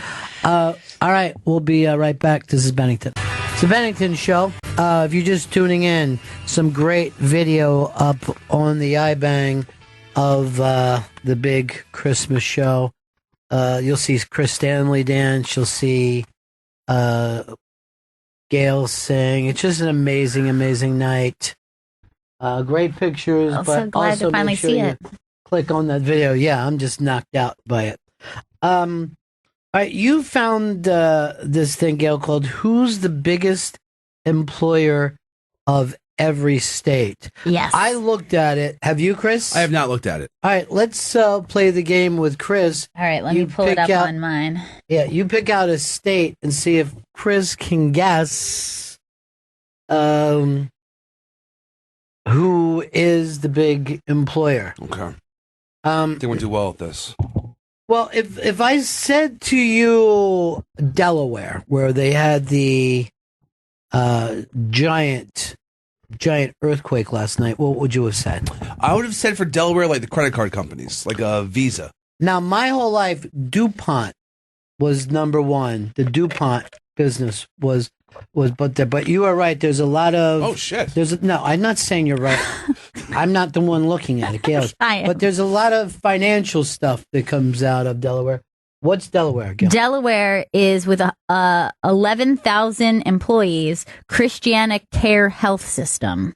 So this is their health. You know, it was system. weird. My dad was just in that last year. Part of that. Oh, really? Yeah. And I just thank 11,000 people one at a time. I said, come over here and shake the hand that shook the world. So that's strange, though. Healthcare. Yes. You know, pick another state. See if Chris, you feel like you're going to do well with this, right? I think that was just a fluke. I got that one wrong. I think I'm going to do really well with this. All right. So let's go with. How about his home state, New York? Let's go with New York. That's a good idea. In New York, I'm going to say the biggest employer is the MTA. The MTA, interesting call. 24-hour operation, people constantly working. Doesn't feel like it, but yes. Yes, I would agree. I see very few people working. Whenever I need help or I have a question, no one is around. No, it is not the MTA. But you got to remember, this is just one city out of an entire state. Yes. You got to most think of the state doesn't have MTA. What is it, Gail?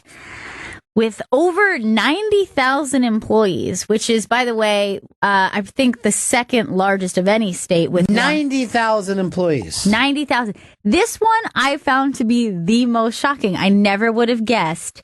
It is the State University of New York system. SUNY schools. There is instead of having one great giant campus, there are campuses all over the state. Place, yeah. So it's kind of interesting. And then you're talking everything from faculty to maintenance to, like the people who like food and everything. Mm-hmm. There's a ton of people there. But I never would have guessed it. No. All right, give him another state. All right. You've got to get one of these, Chris. I think I am. I'm just warming up. All right. Let's go to another big one. Oh, I said the second largest. I think it was the third. Let's go to Florida. Florida, that's Gail's home state. Oh man. Now just think what comes out of Florida. Oranges. I'm gonna say orange farmers. Orange farmers or the Everyone's a processors? farmer. Oh, orange processors because but there's a lot more processors. Because it's turned to juice, right? Yeah, it's not easy. And what about juice. the pulp? Oh God, you Pulp collectors as well. the orange industry. That was my first job. Do you know that the newspapers down there are made from orange pulp? What? Yeah. That's why you can eat it. It's delicious.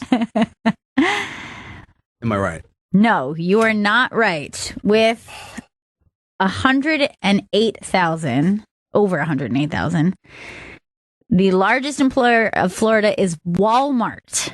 God Walmart. How many? 108,000. How many Walmarts are in Florida? It's a big state. Every Walmart's gigantic too when you think about it. Now here's the other thing. Only one job per store can you make a living at. So Right. It's not great. there's probably 108 people in Florida going, this is a great job I have. I'm managing an entire store. All right, give them another state. I'm gonna get this. All right, let's go with another big one. Let's go California. Hollywood. Hollywood. So the movie business. The movie business. What's your job? Hollywood. Film and television production. Yes. Okay. Yes, that would be the not just Hollywood. That's a blanket statement. By the way, what job do you do? Well, I do Hollywood. I'm a Hollywood person. Hollywood. My husband's in Hollywood. There are a lot of jobs in film and television production. Let's face it. Yeah. You know, makes that. They're not. It's not steady work, but it is work. Yeah, they're contracting basically. Gail, give it to me. 190,000 plus employees. Film and TV production. University of California. God damn it. California. You mean there are more fucking janitors and teachers than there are people working on movie sets in Isn't California like the state system there is very much like New York though? Like they have big state colleges, but they also have smaller. Because that's just a huge amount of people. Yeah. Makes New York look like shit. I feel like no one works for the SUNY system compared to California. All right, let's go with the great state of Nevada. I mean, it's got to be the gambling industry. I mean, it's casino jobs. Can you give me something specific? Dealers, casino dealers. I'm looking for the not the job type. You're looking for. This is about the employer. Win, lose, or draw. Win casinos. Win casinos. Over 55,000 employees. MGM Resorts. MGM is a giant place. MGM Resorts. Dude, I can't believe we've never gone out and done the show from Vegas. Never been. What? I've never been to Vegas. You're like the most Vegas person I've ever met in my life. I know. It's really weird. I feel like I would enjoy it very much. Yeah, I think you would. Hold on. Chris, yeah.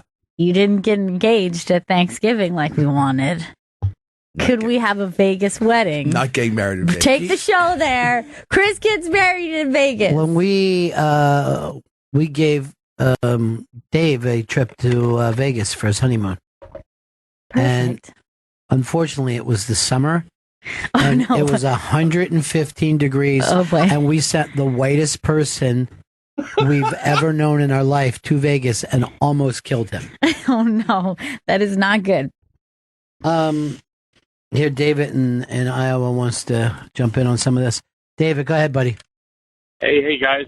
Hey. I want to say about Walmart in Florida, well, the distribution centers and the truck drivers, there's a lot of them, man. They make a lot of money. All right, Walmart good gets a bad call. rap. Good call, David. All right. So it's not working inside the store, but the distribution, right. Big money. Big money. Big money. Truck drivers make $80,000 to $100,000 a year. Now, by the way, does Amazon hurt you guys, or you also have to move Amazon products? It depends on the trucking company, but most exclusively Walmart. Yeah, because I've heard that that Walmart is seeing Amazon as a giant competitor now. Yeah. And they're nervous about it. They bought some other website called like jet.com, which is basically like Amazon, but just no one knows about it. And they're using that for their online shit. All right. Here's Jill. Jill in New York. Hi, guys. Hey, sweetie. Hi. I wanted to quick recommend my favorite holiday thing to do, which is happening this Sunday, and it's the Park Avenue Christmas tree lighting. Now, what exactly happens there? Okay, so it's outside of the Brick Presbyterian Church, which is on like 91st and Park. And gets together and sings Christmas carols, and then they light all of the, all the Christmas trees in the center of Park Avenue, like all the way from 90th to 6th Street. So they light them all down, and they close off, a few blocks, and it's like literally like just happy wasps, and everyone brings like solo cups with bourbon, and I'm completely ignorant of this. I had no idea that this was a thing. I don't do a lot of things on Football's Day, as I call it, but this sounds like something I would go out for. So when does this take place? Right around dusk? I think it's 6:30. Yeah. I like to get there a little early just to get close because they have, their official singers out front. And yeah, everyone just sings Christmas carols, and it's just a really happy, fun thing. And I've tried to do it every year. I try to have my family in town for it. I'm not even slightly familiar with this. Yeah, I can't believe I never knew that they had So it's 91st and Park is where it takes place, but they light every tree all the way down the Park Avenue. Yeah, all the way down Park Avenue. Wow. Yeah. I'm going to go to this year unless the Eagles have a 4:00 game. We know what time they're playing? I'm not sure. Let Chris Stanley get to the bottom of this. This might be a nice thing all the way around. It's really nice, and it's quiet. It's not nearly as chaotic as Rockefeller Center or anything like that. Eagles are the night game. They're Sunday Night Football. This is good news for everybody. Who are we playing? Good. You're playing in Seattle against the Seahawks. That's not easy. Yeah. The Seahawks, I like to call them, and then I laugh at that, The line is -4 for the Eagles. I'd take, on the road, playing in Seattle, which is the loudest place. Remember the only game they lost? Loud place. Yeah. Chris, call your man. All right. Call your man and say you're ready to take his pants off him. All right, I'm going to try to be there this year, Jill. You just gave me a wonderful Sunday night. Okay? Good. Oh, good. Well, I'll look out for you. I'll be the guy with the spike in his arm. I shouldn't have even said that now that I think of it. By the way, Luis J. Gomez has stinkweed all out on his table last night and is literally doing the 1980s thing of cigar wrapper. Was you rolling a blunt? Why aren't you rolling a joint? You're a grown man. I could see if a child feel like they need a blunt. Some people just never grow out of the blunt thing. Yeah, they like the nicotine, right? You get a little bit of a rush from the nicotine. Who wants that? Who wants nicotine high when you're trying to get high? I don't want to taste the weed. I want to taste a Dutch Master leaf. Jill, are you a weed smoker? Oh, not really, no. No, not really. Well, I mean, for a decade of my life, every moment of my life, yes. But it does seem like something you should grow out of, although a lot of people don't. A lot of people don't. It was like my life was hard. Everything was more difficult when you're stoned all the time. Yeah. So it was just like, take that away and everything's a little less difficult. Sometimes to go to sleep, maybe. Yeah. Yeah. Chris is kind of growing out of it too, you said. Yeah, just a social smoker. I just smoke if it's free and around me. But I'm not, I don't like go out to buy weed or just smoke by myself anymore. And I used to smoke every single day, just stoned all day long. Yeah. And then my last hurrah was when I was just eating edibles. Just all the fucking time. I was like, this isn't good. He also had a grower that was just sending him fucking big weight here. That's nice. Insane. Big weight. And he was saying, I can flip this and make, thousands of dollars. Never once did. No. Just sat and smoked it. Just and let his shitty friends use him. Just smoke it all, boys. One more thing, guys. Have you heard of HQ Trivia? Are you playing it at all?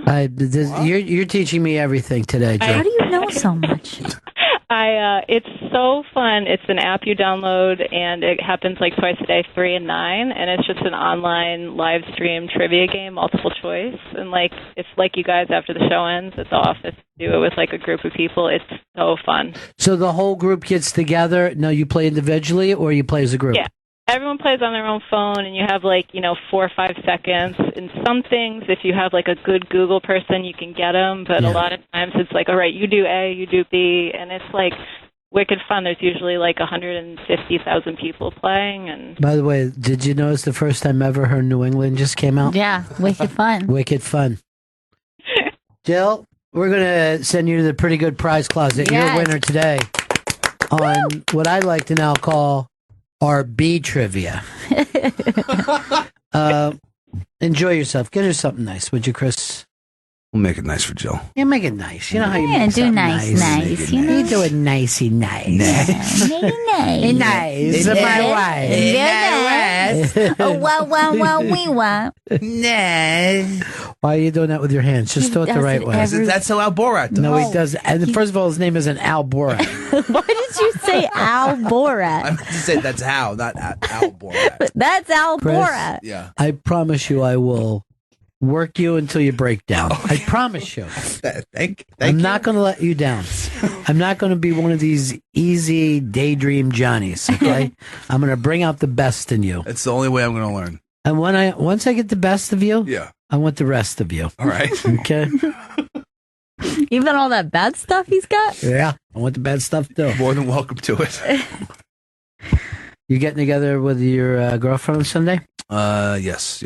Sounds like you want to go to that tree lighting, the Park Avenue tree lighting. I don't know. I gotta see what our plans are like, Rob. It came upon a Christmas thing so good. The goodness of the Jesus tree and everything so good. So let's light the pudding and the shrimp for all the kids, 'cause the kids will have a Christmas dog, a dog of many lights. The lights they glow like Jesus' eyes. His eyes they brode at night. A dumpster fire was blazing red as Santa's eyes.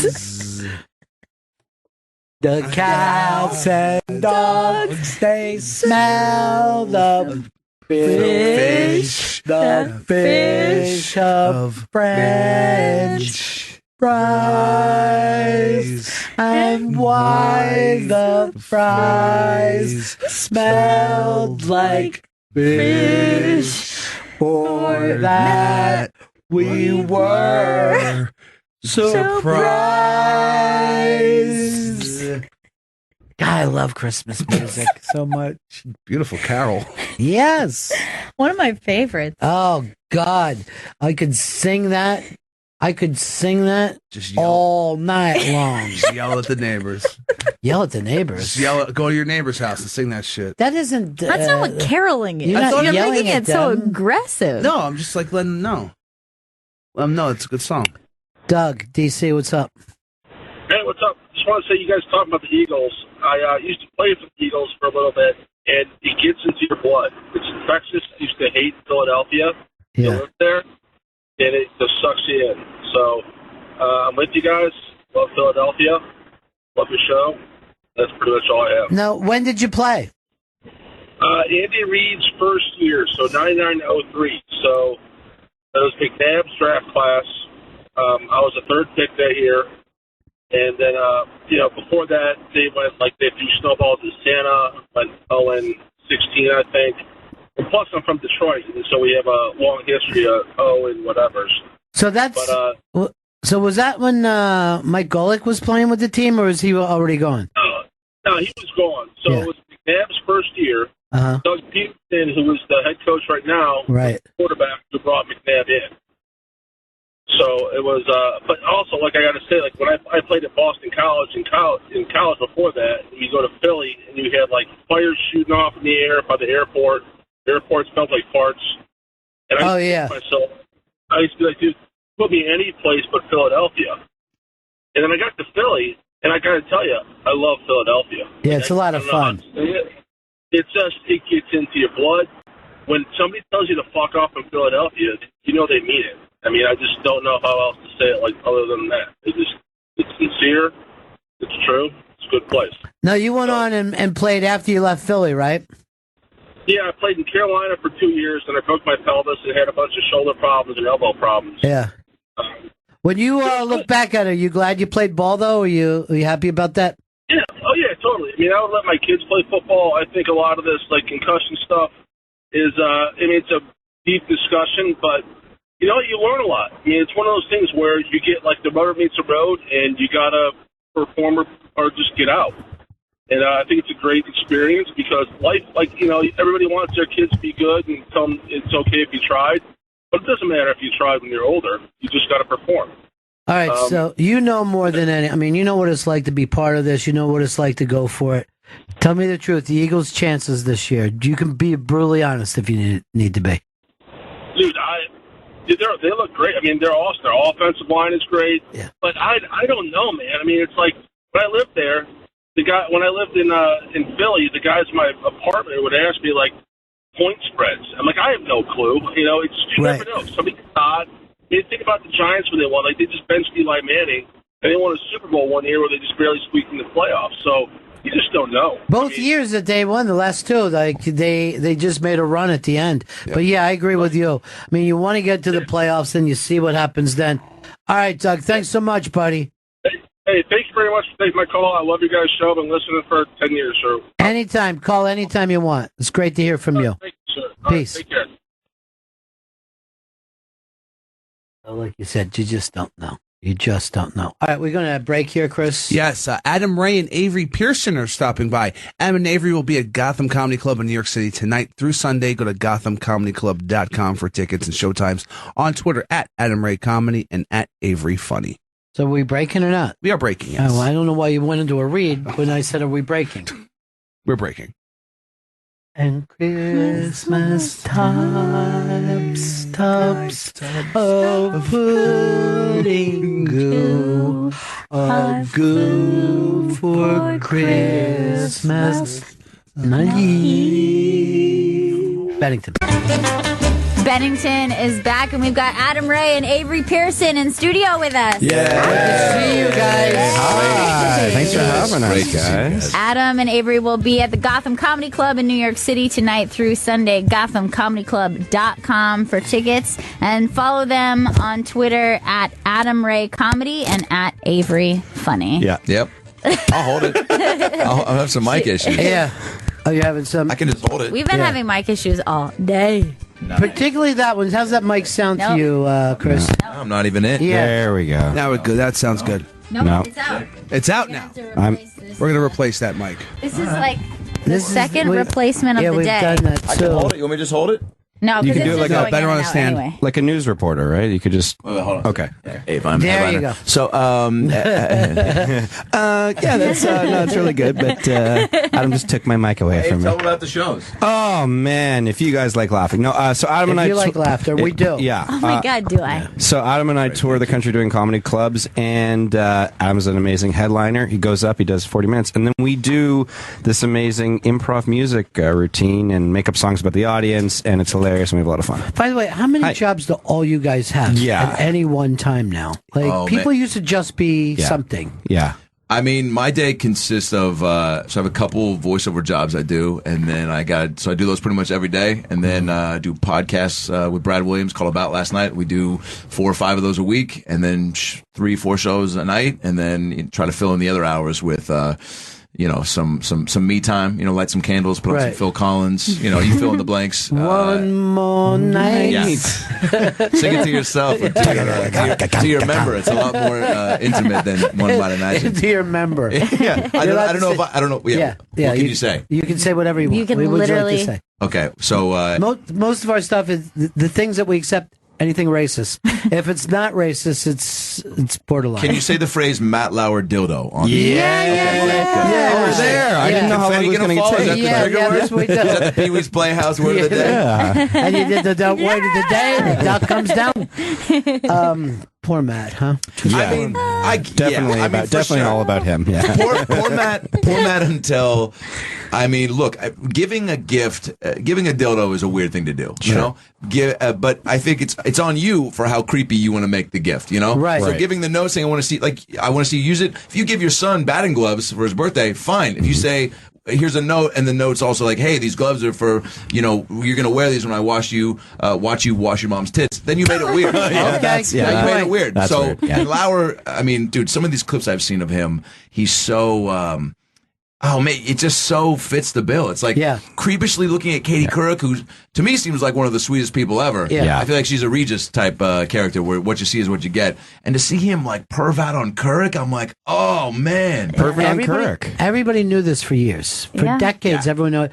But now we're all like, what? Yeah. What? I'm just afraid of who's coming. Like Nick Thune was telling me that he'd heard through the grapevine about Matt Lauer, and so he was going telling people like, because they were like, who's going to be next? And he was like, Matt Lauer, and they were like, shut up. And then, so I mean, you know, I can only imagine. This is like Bo Jackson, not Tom Hanks. I'll just say that.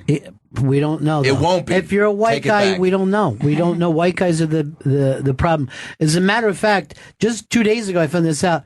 Westchester is now considered a bad neighborhood, just filled with white guys, older white guys. Like don't Watch drive out, through there. Don't drive through there. But this is what AIDS was like in the 80s, when you're just like, oh, it's just for some people, okay, and then you're like, oh wait, straight people too get AIDS? Yeah. Maybe I'll go get tested.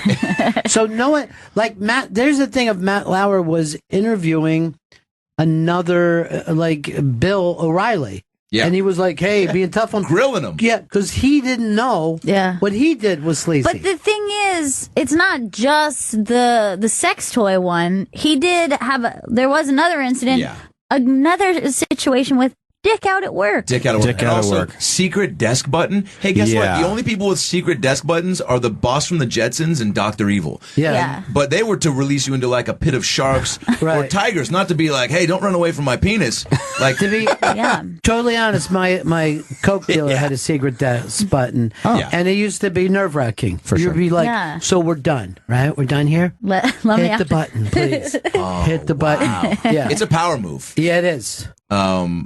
Yeah, I don't know. I mean, more stuff's probably going to come out. I feel like they're scratching the surface, but hopefully we can stay focused on you know, all this Flynn stuff. The Flynn stuff. That's very attractive news to me.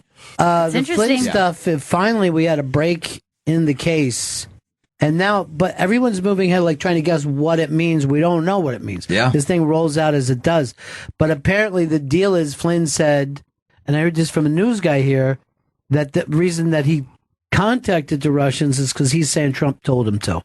Yeah. He said Trump is the guy who told him to go. Dude, that comes out. But guess what? Trump he will still admitted just to be Trump. like, they'll still deny it. I didn't say that. And they'll show tape of it, be like, that wasn't me. He's good that way. He's so good, which is good to a point, because even for him to say like the Access Hollywood tape is fake, it's so crazy to just blatantly...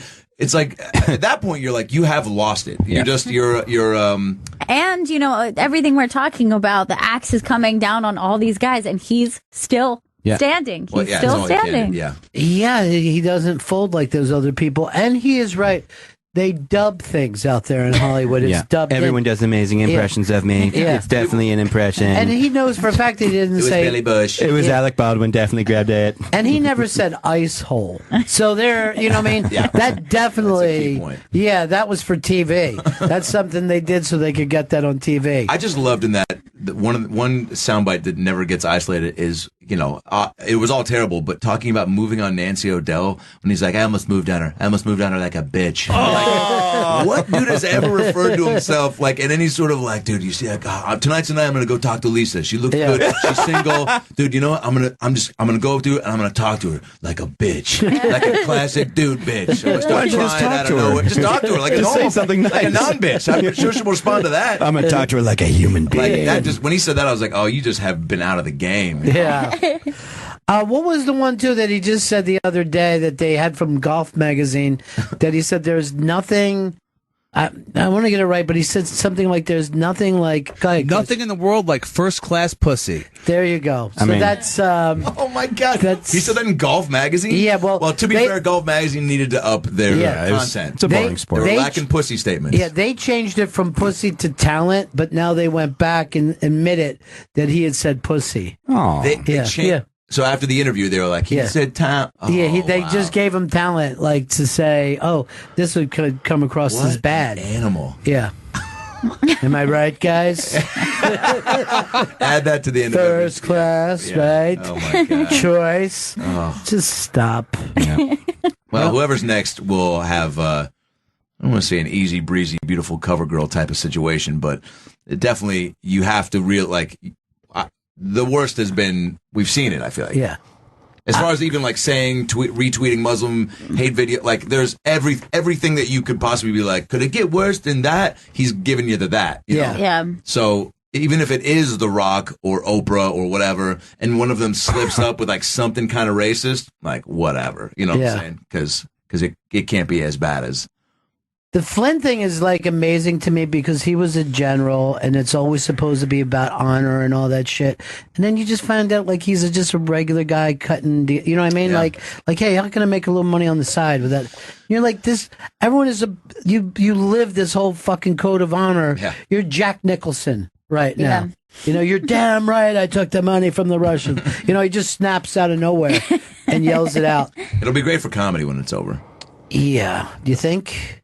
Well, we're talking about it right now, so it's great for us. But you think when they finally get rid of him, we get like a regular person? Yeah, because there's always that position is just conducive for critique, and nobody's super. Yeah. Obama's pretty normal and cool, you know. Yeah. But he still was very impressionable. Yeah, right. But I don't know. I mean, it's also just a part of the job, right? You get poked at. Yeah, It's but not perfect, but it would normally be any one thing, and that's what we would concentrate. The fact that there's 4 things a day, that's crazy. Is fucking keeps this from like you can't put something together and then in 2 weeks have that bit work the same way it did that day. It's just gone. Well, I thought, you know, what he said the other day when he's standing there next to the war veterans, Native American war veterans, and I was like, this isn't going to Disney character. Yeah, this isn't going to go anywhere. Like none of it goes anywhere. But I know that any other politician, left or right, doesn't matter. That would be career breaking or a huge scandal. Yeah. I mean, for Matt Lauer to be busted off of, you know, they said that obviously there'll be multiple reports, but or cases, but really it was one that did it, and then you're like.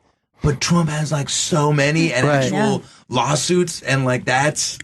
I mean, I guess Matt Lauer. You know, wouldn't say Matt Lauer is the you know the president of morning news, but corporations they act faster than the government, which is crazy. And they don't. The thing about corporations is, if you're making money, they'll let you get away with anything. Yeah. But the second you fuck with the money, you find out you're nobody. Yeah. Bill O'Reilly, you couldn't be bigger than Bill O'Reilly.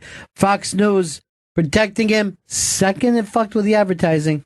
See you, Bill. Bye-bye. You're out. Yep, bye-bye. They have zero. I mean, you talk about a mob mentality where you kill your friends.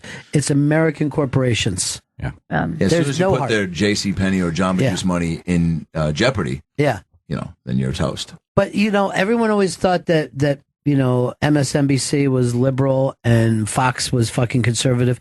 No, they just are money machines. They want money and whatever fucking takes, that's it. And anything that slows the money down, they'll kill. Yeah. They'll kill you and your family if you fuck with the money. Crazy to me. Speaking of crazy to me, I'm just staring at a headline that says Larry King vapes in the streets. Is that true? Yes, but I don't know whether it was weed. Was it, Chris? Do we know? Oh, please, God, let it be weed. I think it was cigarette. I think it was vape cigs. Oh, but how do you know? Oh, look at him. No, God, someone's got to CGI that and make it look like a big blunt. Is that Hillary Swanky's with? I hope TMZ, so. always at the forefront. Yeah, they're the best. I have no idea. Some people are saying Hoda caught me. Do you think that was I don't good? give a That's shit. good smoke. Yeah. Nice. Yeah. Good smoke? He's not talking about bumbleberry push. And you just cucumber. Yes, dude. Oh, no, that's Second one's better. What if that killed him? That's regular Oh vape. my What if God. that was the thing that he just falls over?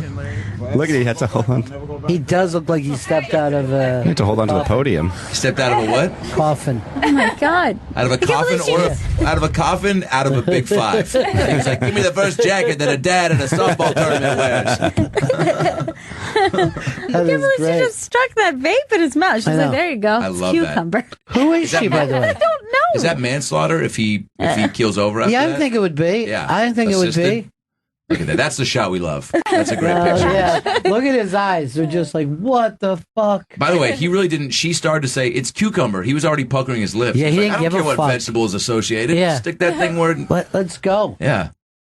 Yeah. That's a dude who's He took ready a- to. Whoa! Yeah. That Took a dude big is hit. ready to take a straw to the plate if he had to. Just, She's like, what what are is we this? doing here? We fucking doing this? I bet. Let's go. I bet Larry parties and Yeah. partied. I bet you know you're prepping for some of those interviews. Those are some Yeah. late hours. Oh, You're yeah. interviewing some of the top of the tops. Well, you know, I worked in Miami, and he was still things when he did Miami radio.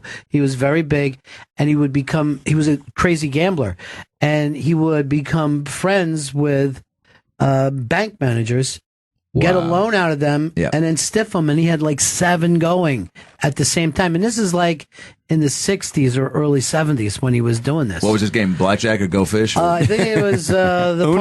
ponies. He loved the ponies. He did. Yeah. Wow. He was the first guy that would just have comics on to riff with. He would bring Rickles and Gleason. He's a funny dude. Yeah. Saw him at the roast, and I've seen him at some Kevin and Bean shows, and he's got good timing. Yeah.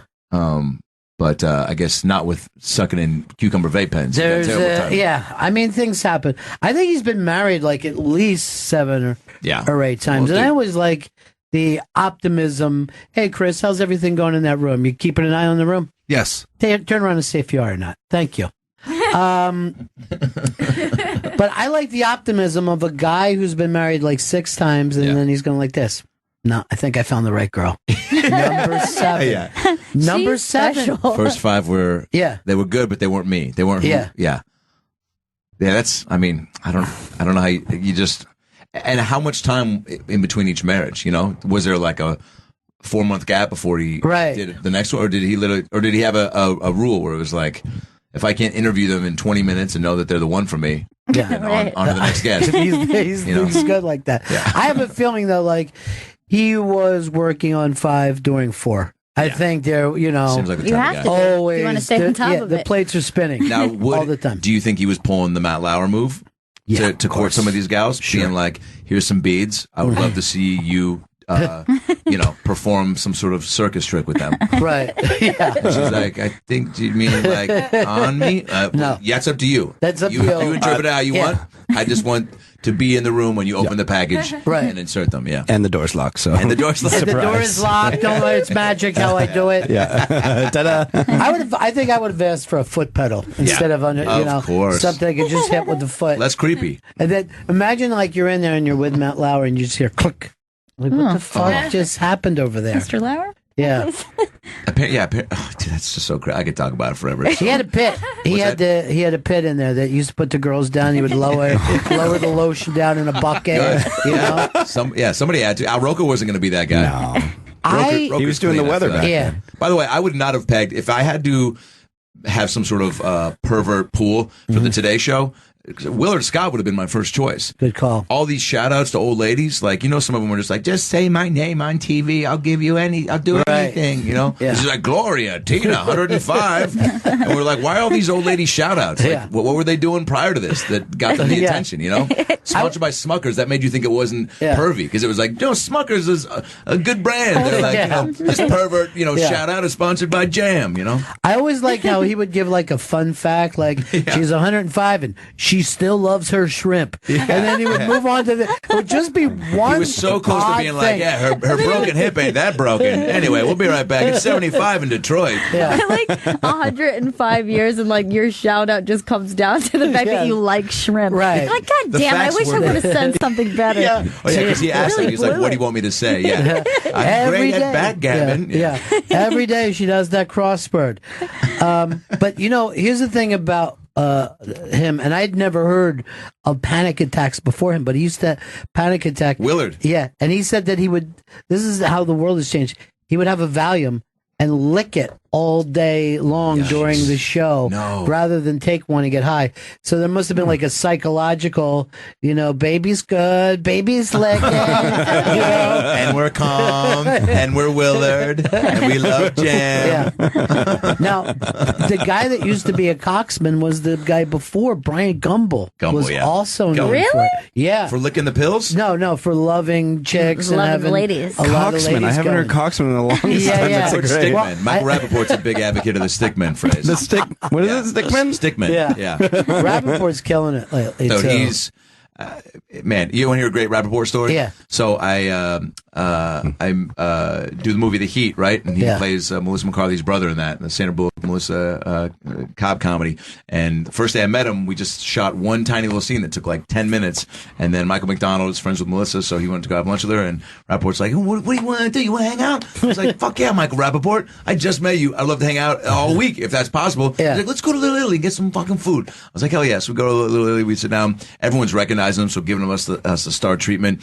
And then we eat, and he's like, you want like some gelato? I'm feeling like some gelato. I'm like, Michael Rappaport, yes, gelato, everything you say, I'm going to agree with. And so we go to this gelato place, and they all recognized him, but they couldn't tell what he was from.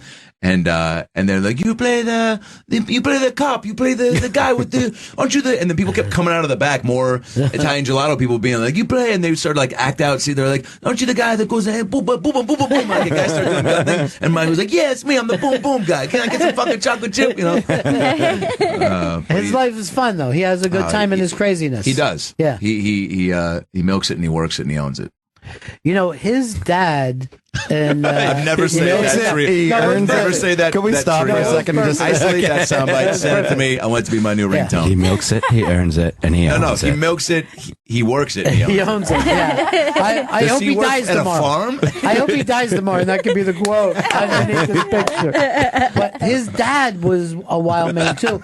His dad was the guy who took like in the 70s in New York, some fucking, I don't know, like easy listening station or something, and flipped it to disco the perfect day to do that.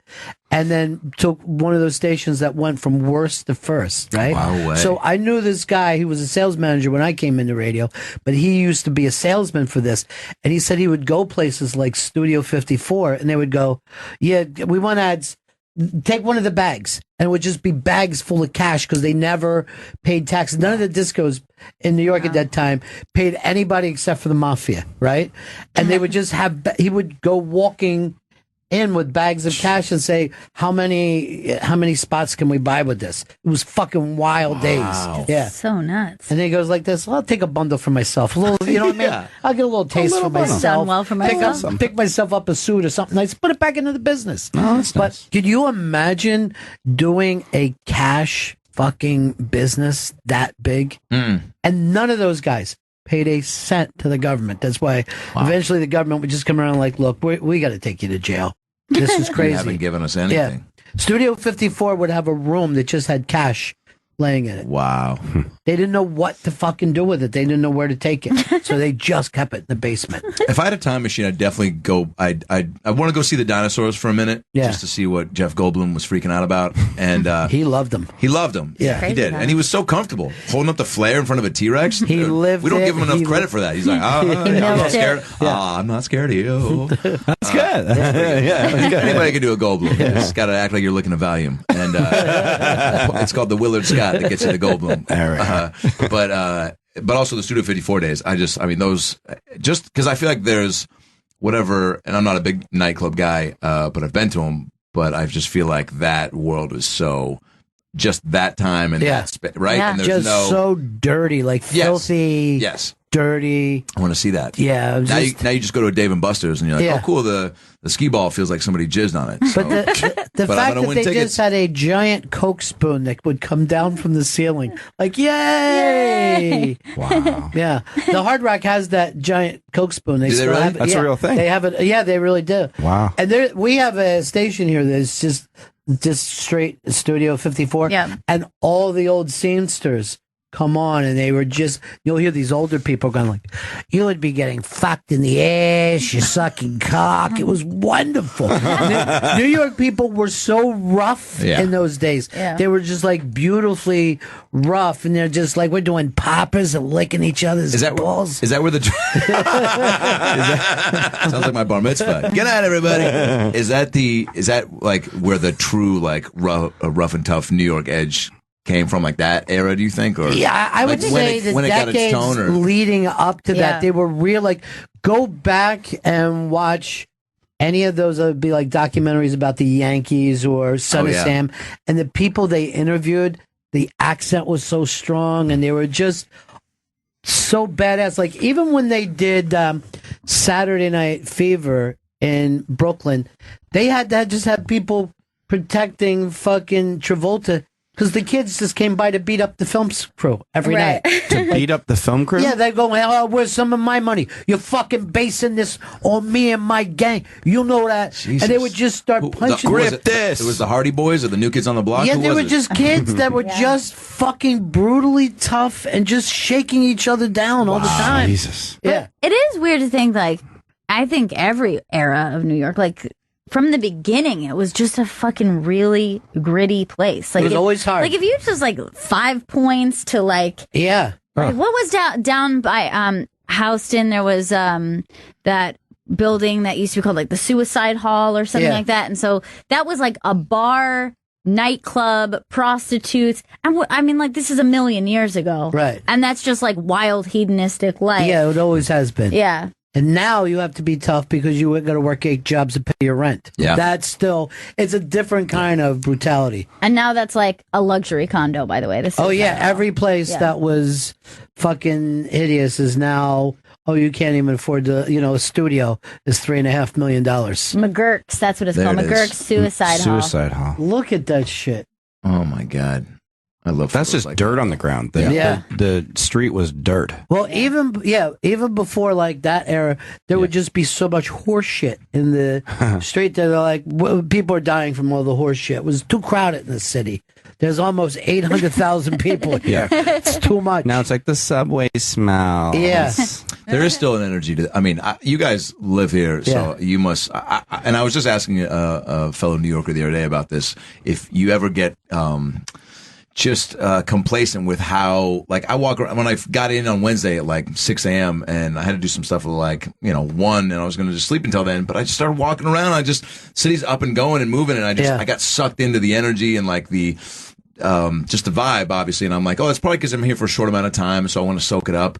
But I'm curious if that dies down when you live here for a while. Like, I mean, also if you stay up late enough, or in the middle of the day, there's a chance you're going to see somebody on a bike get hit by a cab, right? And the biker just doesn't even flinch because they're like, "My bad, like I should have known this happens." Like, I was on the sidewalk. How dumb of me to think I can just bike safely on the sidewalk. But I don't know. I'm curious for you guys. Like, I don't think you're ever completely complacent, but I'll say this: like, how you always see the crazy New Yorkers just like screaming. Yeah, you'll see like a guy in a suit just fucking flipping out. Every once in a while, that's you. Yeah, you're the guy that everyone else true. is looking at. Like, every once in a while, you don't even think about it, do you? Fucking happen. What usually is it? Usually a shoulder bump or? You never know that you could be the person to flip out that day. But like 2 days ago, I was on the train going back into Brooklyn, rush hour, and like just packed into a point that I can't even describe. Like sardines were packed in there, and these 2 women.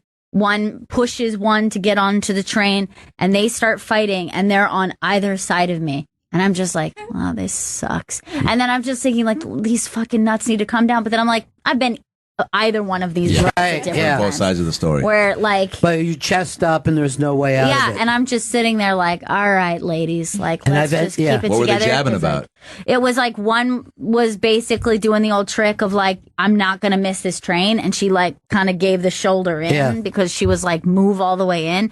And the other chick was the one who was getting shoved. And she was pissed about it. Yeah. And she's like, are you kidding me? And they're screaming on either end of me. And I'm just like, all right, ladies, let's keep it together. Nobody You wants- can't breathe. Nobody wants Please. to be shoved in public, and Yeah. that's a one act that I'm putting up actually next week after my weekend at Gotham. I'm looking forward to seeing it. Yeah, it's gonna be great. Avery's playing keys. Good. It's gonna be a lot of Oh, fun. really? So Yeah. the whole thing, it'll be It all comes together. The opening song. Let's do it. Okay. Standing in the subway, people everywhere. Hey, get out of my way, or else I'll shove you, bitch. Yeah. You know, I'm not. Dude, can we get? Did you just wipe a tear? Yeah. Here's the thing. It's not from what you did, but something that triggered in me. Something that happened.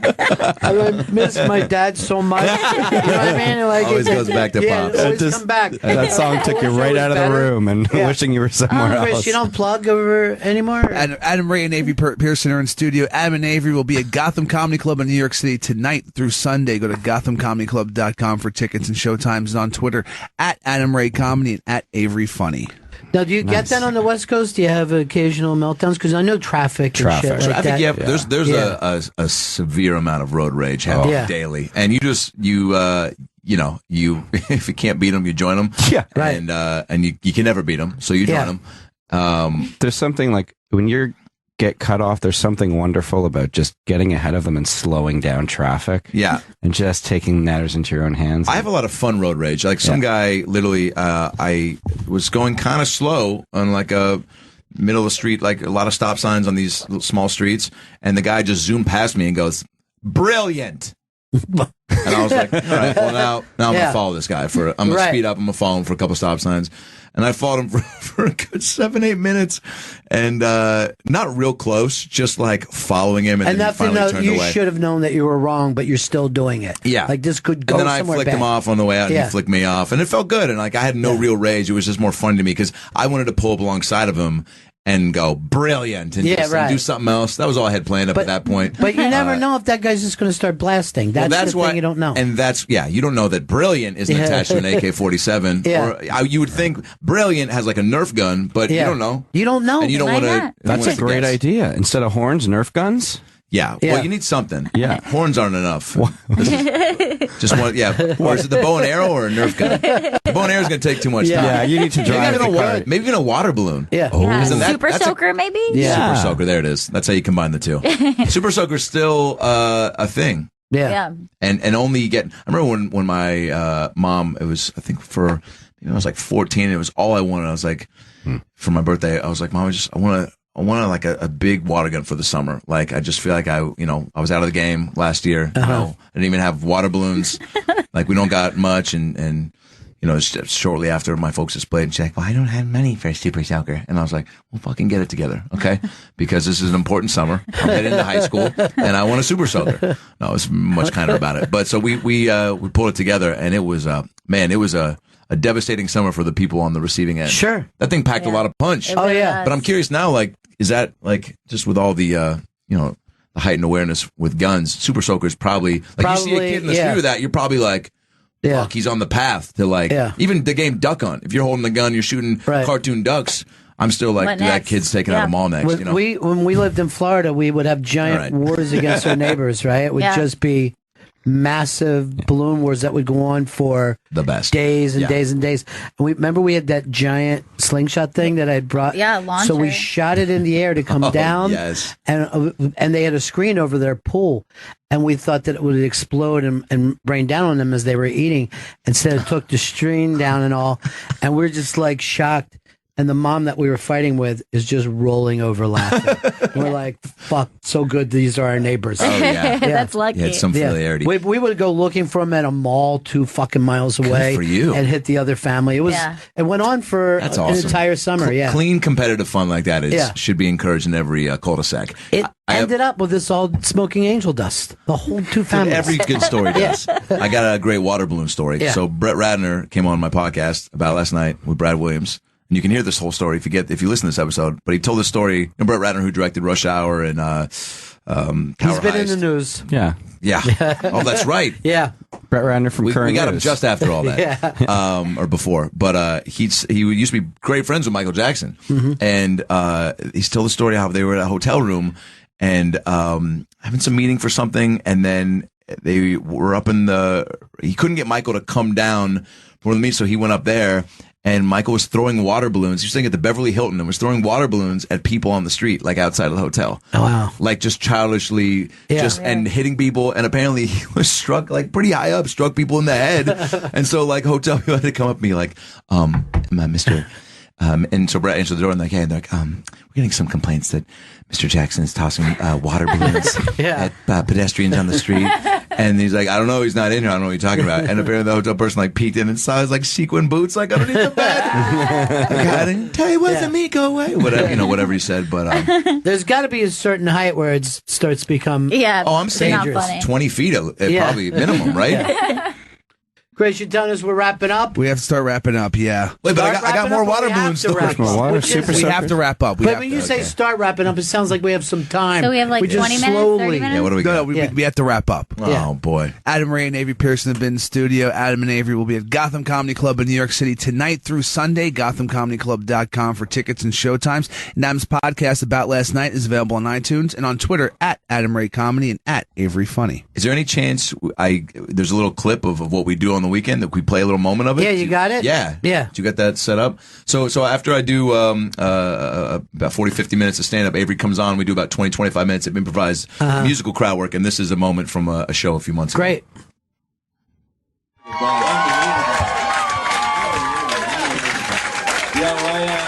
Avery just became a dad, by the way. Make some noise for that.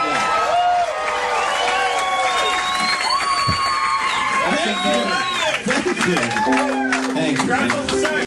Congrats on the sex. Spoken from a recent divorce. Hey. Oh, yeah. He's like, congrats, because once you have a kid, everything's ruined down there. Someone goes, no, it's not. She goes, it's great. It's what? It's great? It's great. It's great. It's better, probably. Vaginal rejuvenation.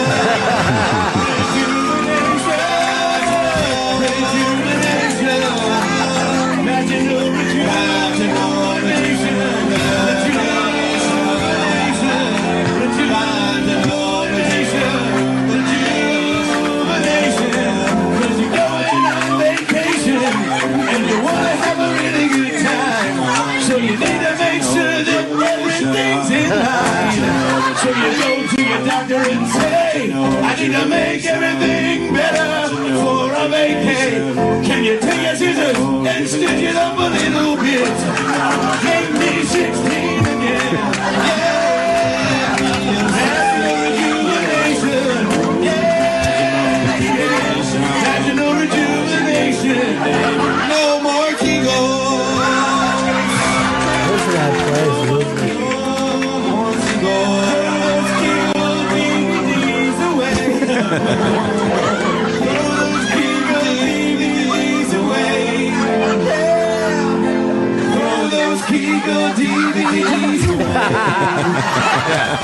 So shit like that, all out of nowhere, you know. Now, how it's a lot of fun. How, like, what is the percentages of this is going to work big to where holy shit we're on the wrong way? That's the fun of it, and the sometimes awesomeness of it is. I mean, it's always fun and it's always different, and that's we have a couple songs that we'll do just to kind of break up having it be all improvised, just for the sake of. But I don't know. I mean, moments like that make it. We've had a good number of those where like the whole crowd is into it, and we've had sing-alongs and like, but it just it depends on what the people give you, how interactive they are, how good the crowd is. But it's all listening too, and that's what we've gotten real good at, is just listening to each other so that we can really. It's really fun too that the audience gets to go nuts with their stuff that you would normally think of as heckling during a show. Yeah, but you just let them get freaky and go for it. That's a great way to end the night. Yeah. All right. Chris, one more plug. We got to start wrapping this up, as you say. Adam Ray and Avery Pearson have been in studio. Adam and Avery will be at Gotham Comedy Club in New York City tonight through Sunday. Go to GothamComedyClub.com for tickets and showtimes. Twitter at Adam Ray Comedy and at Avery Funny. It's a great club, too. It's a really classy, old school looking, like what you would think show business in New York looked like when you were younger. Yeah. All right, guys, let's do this again, all right? Thank you. Such a big fan. I mean, really, thank you for having Thank you so much. And we'll see you all again in 1974. Great. Ladies and gentlemen, the evening is over.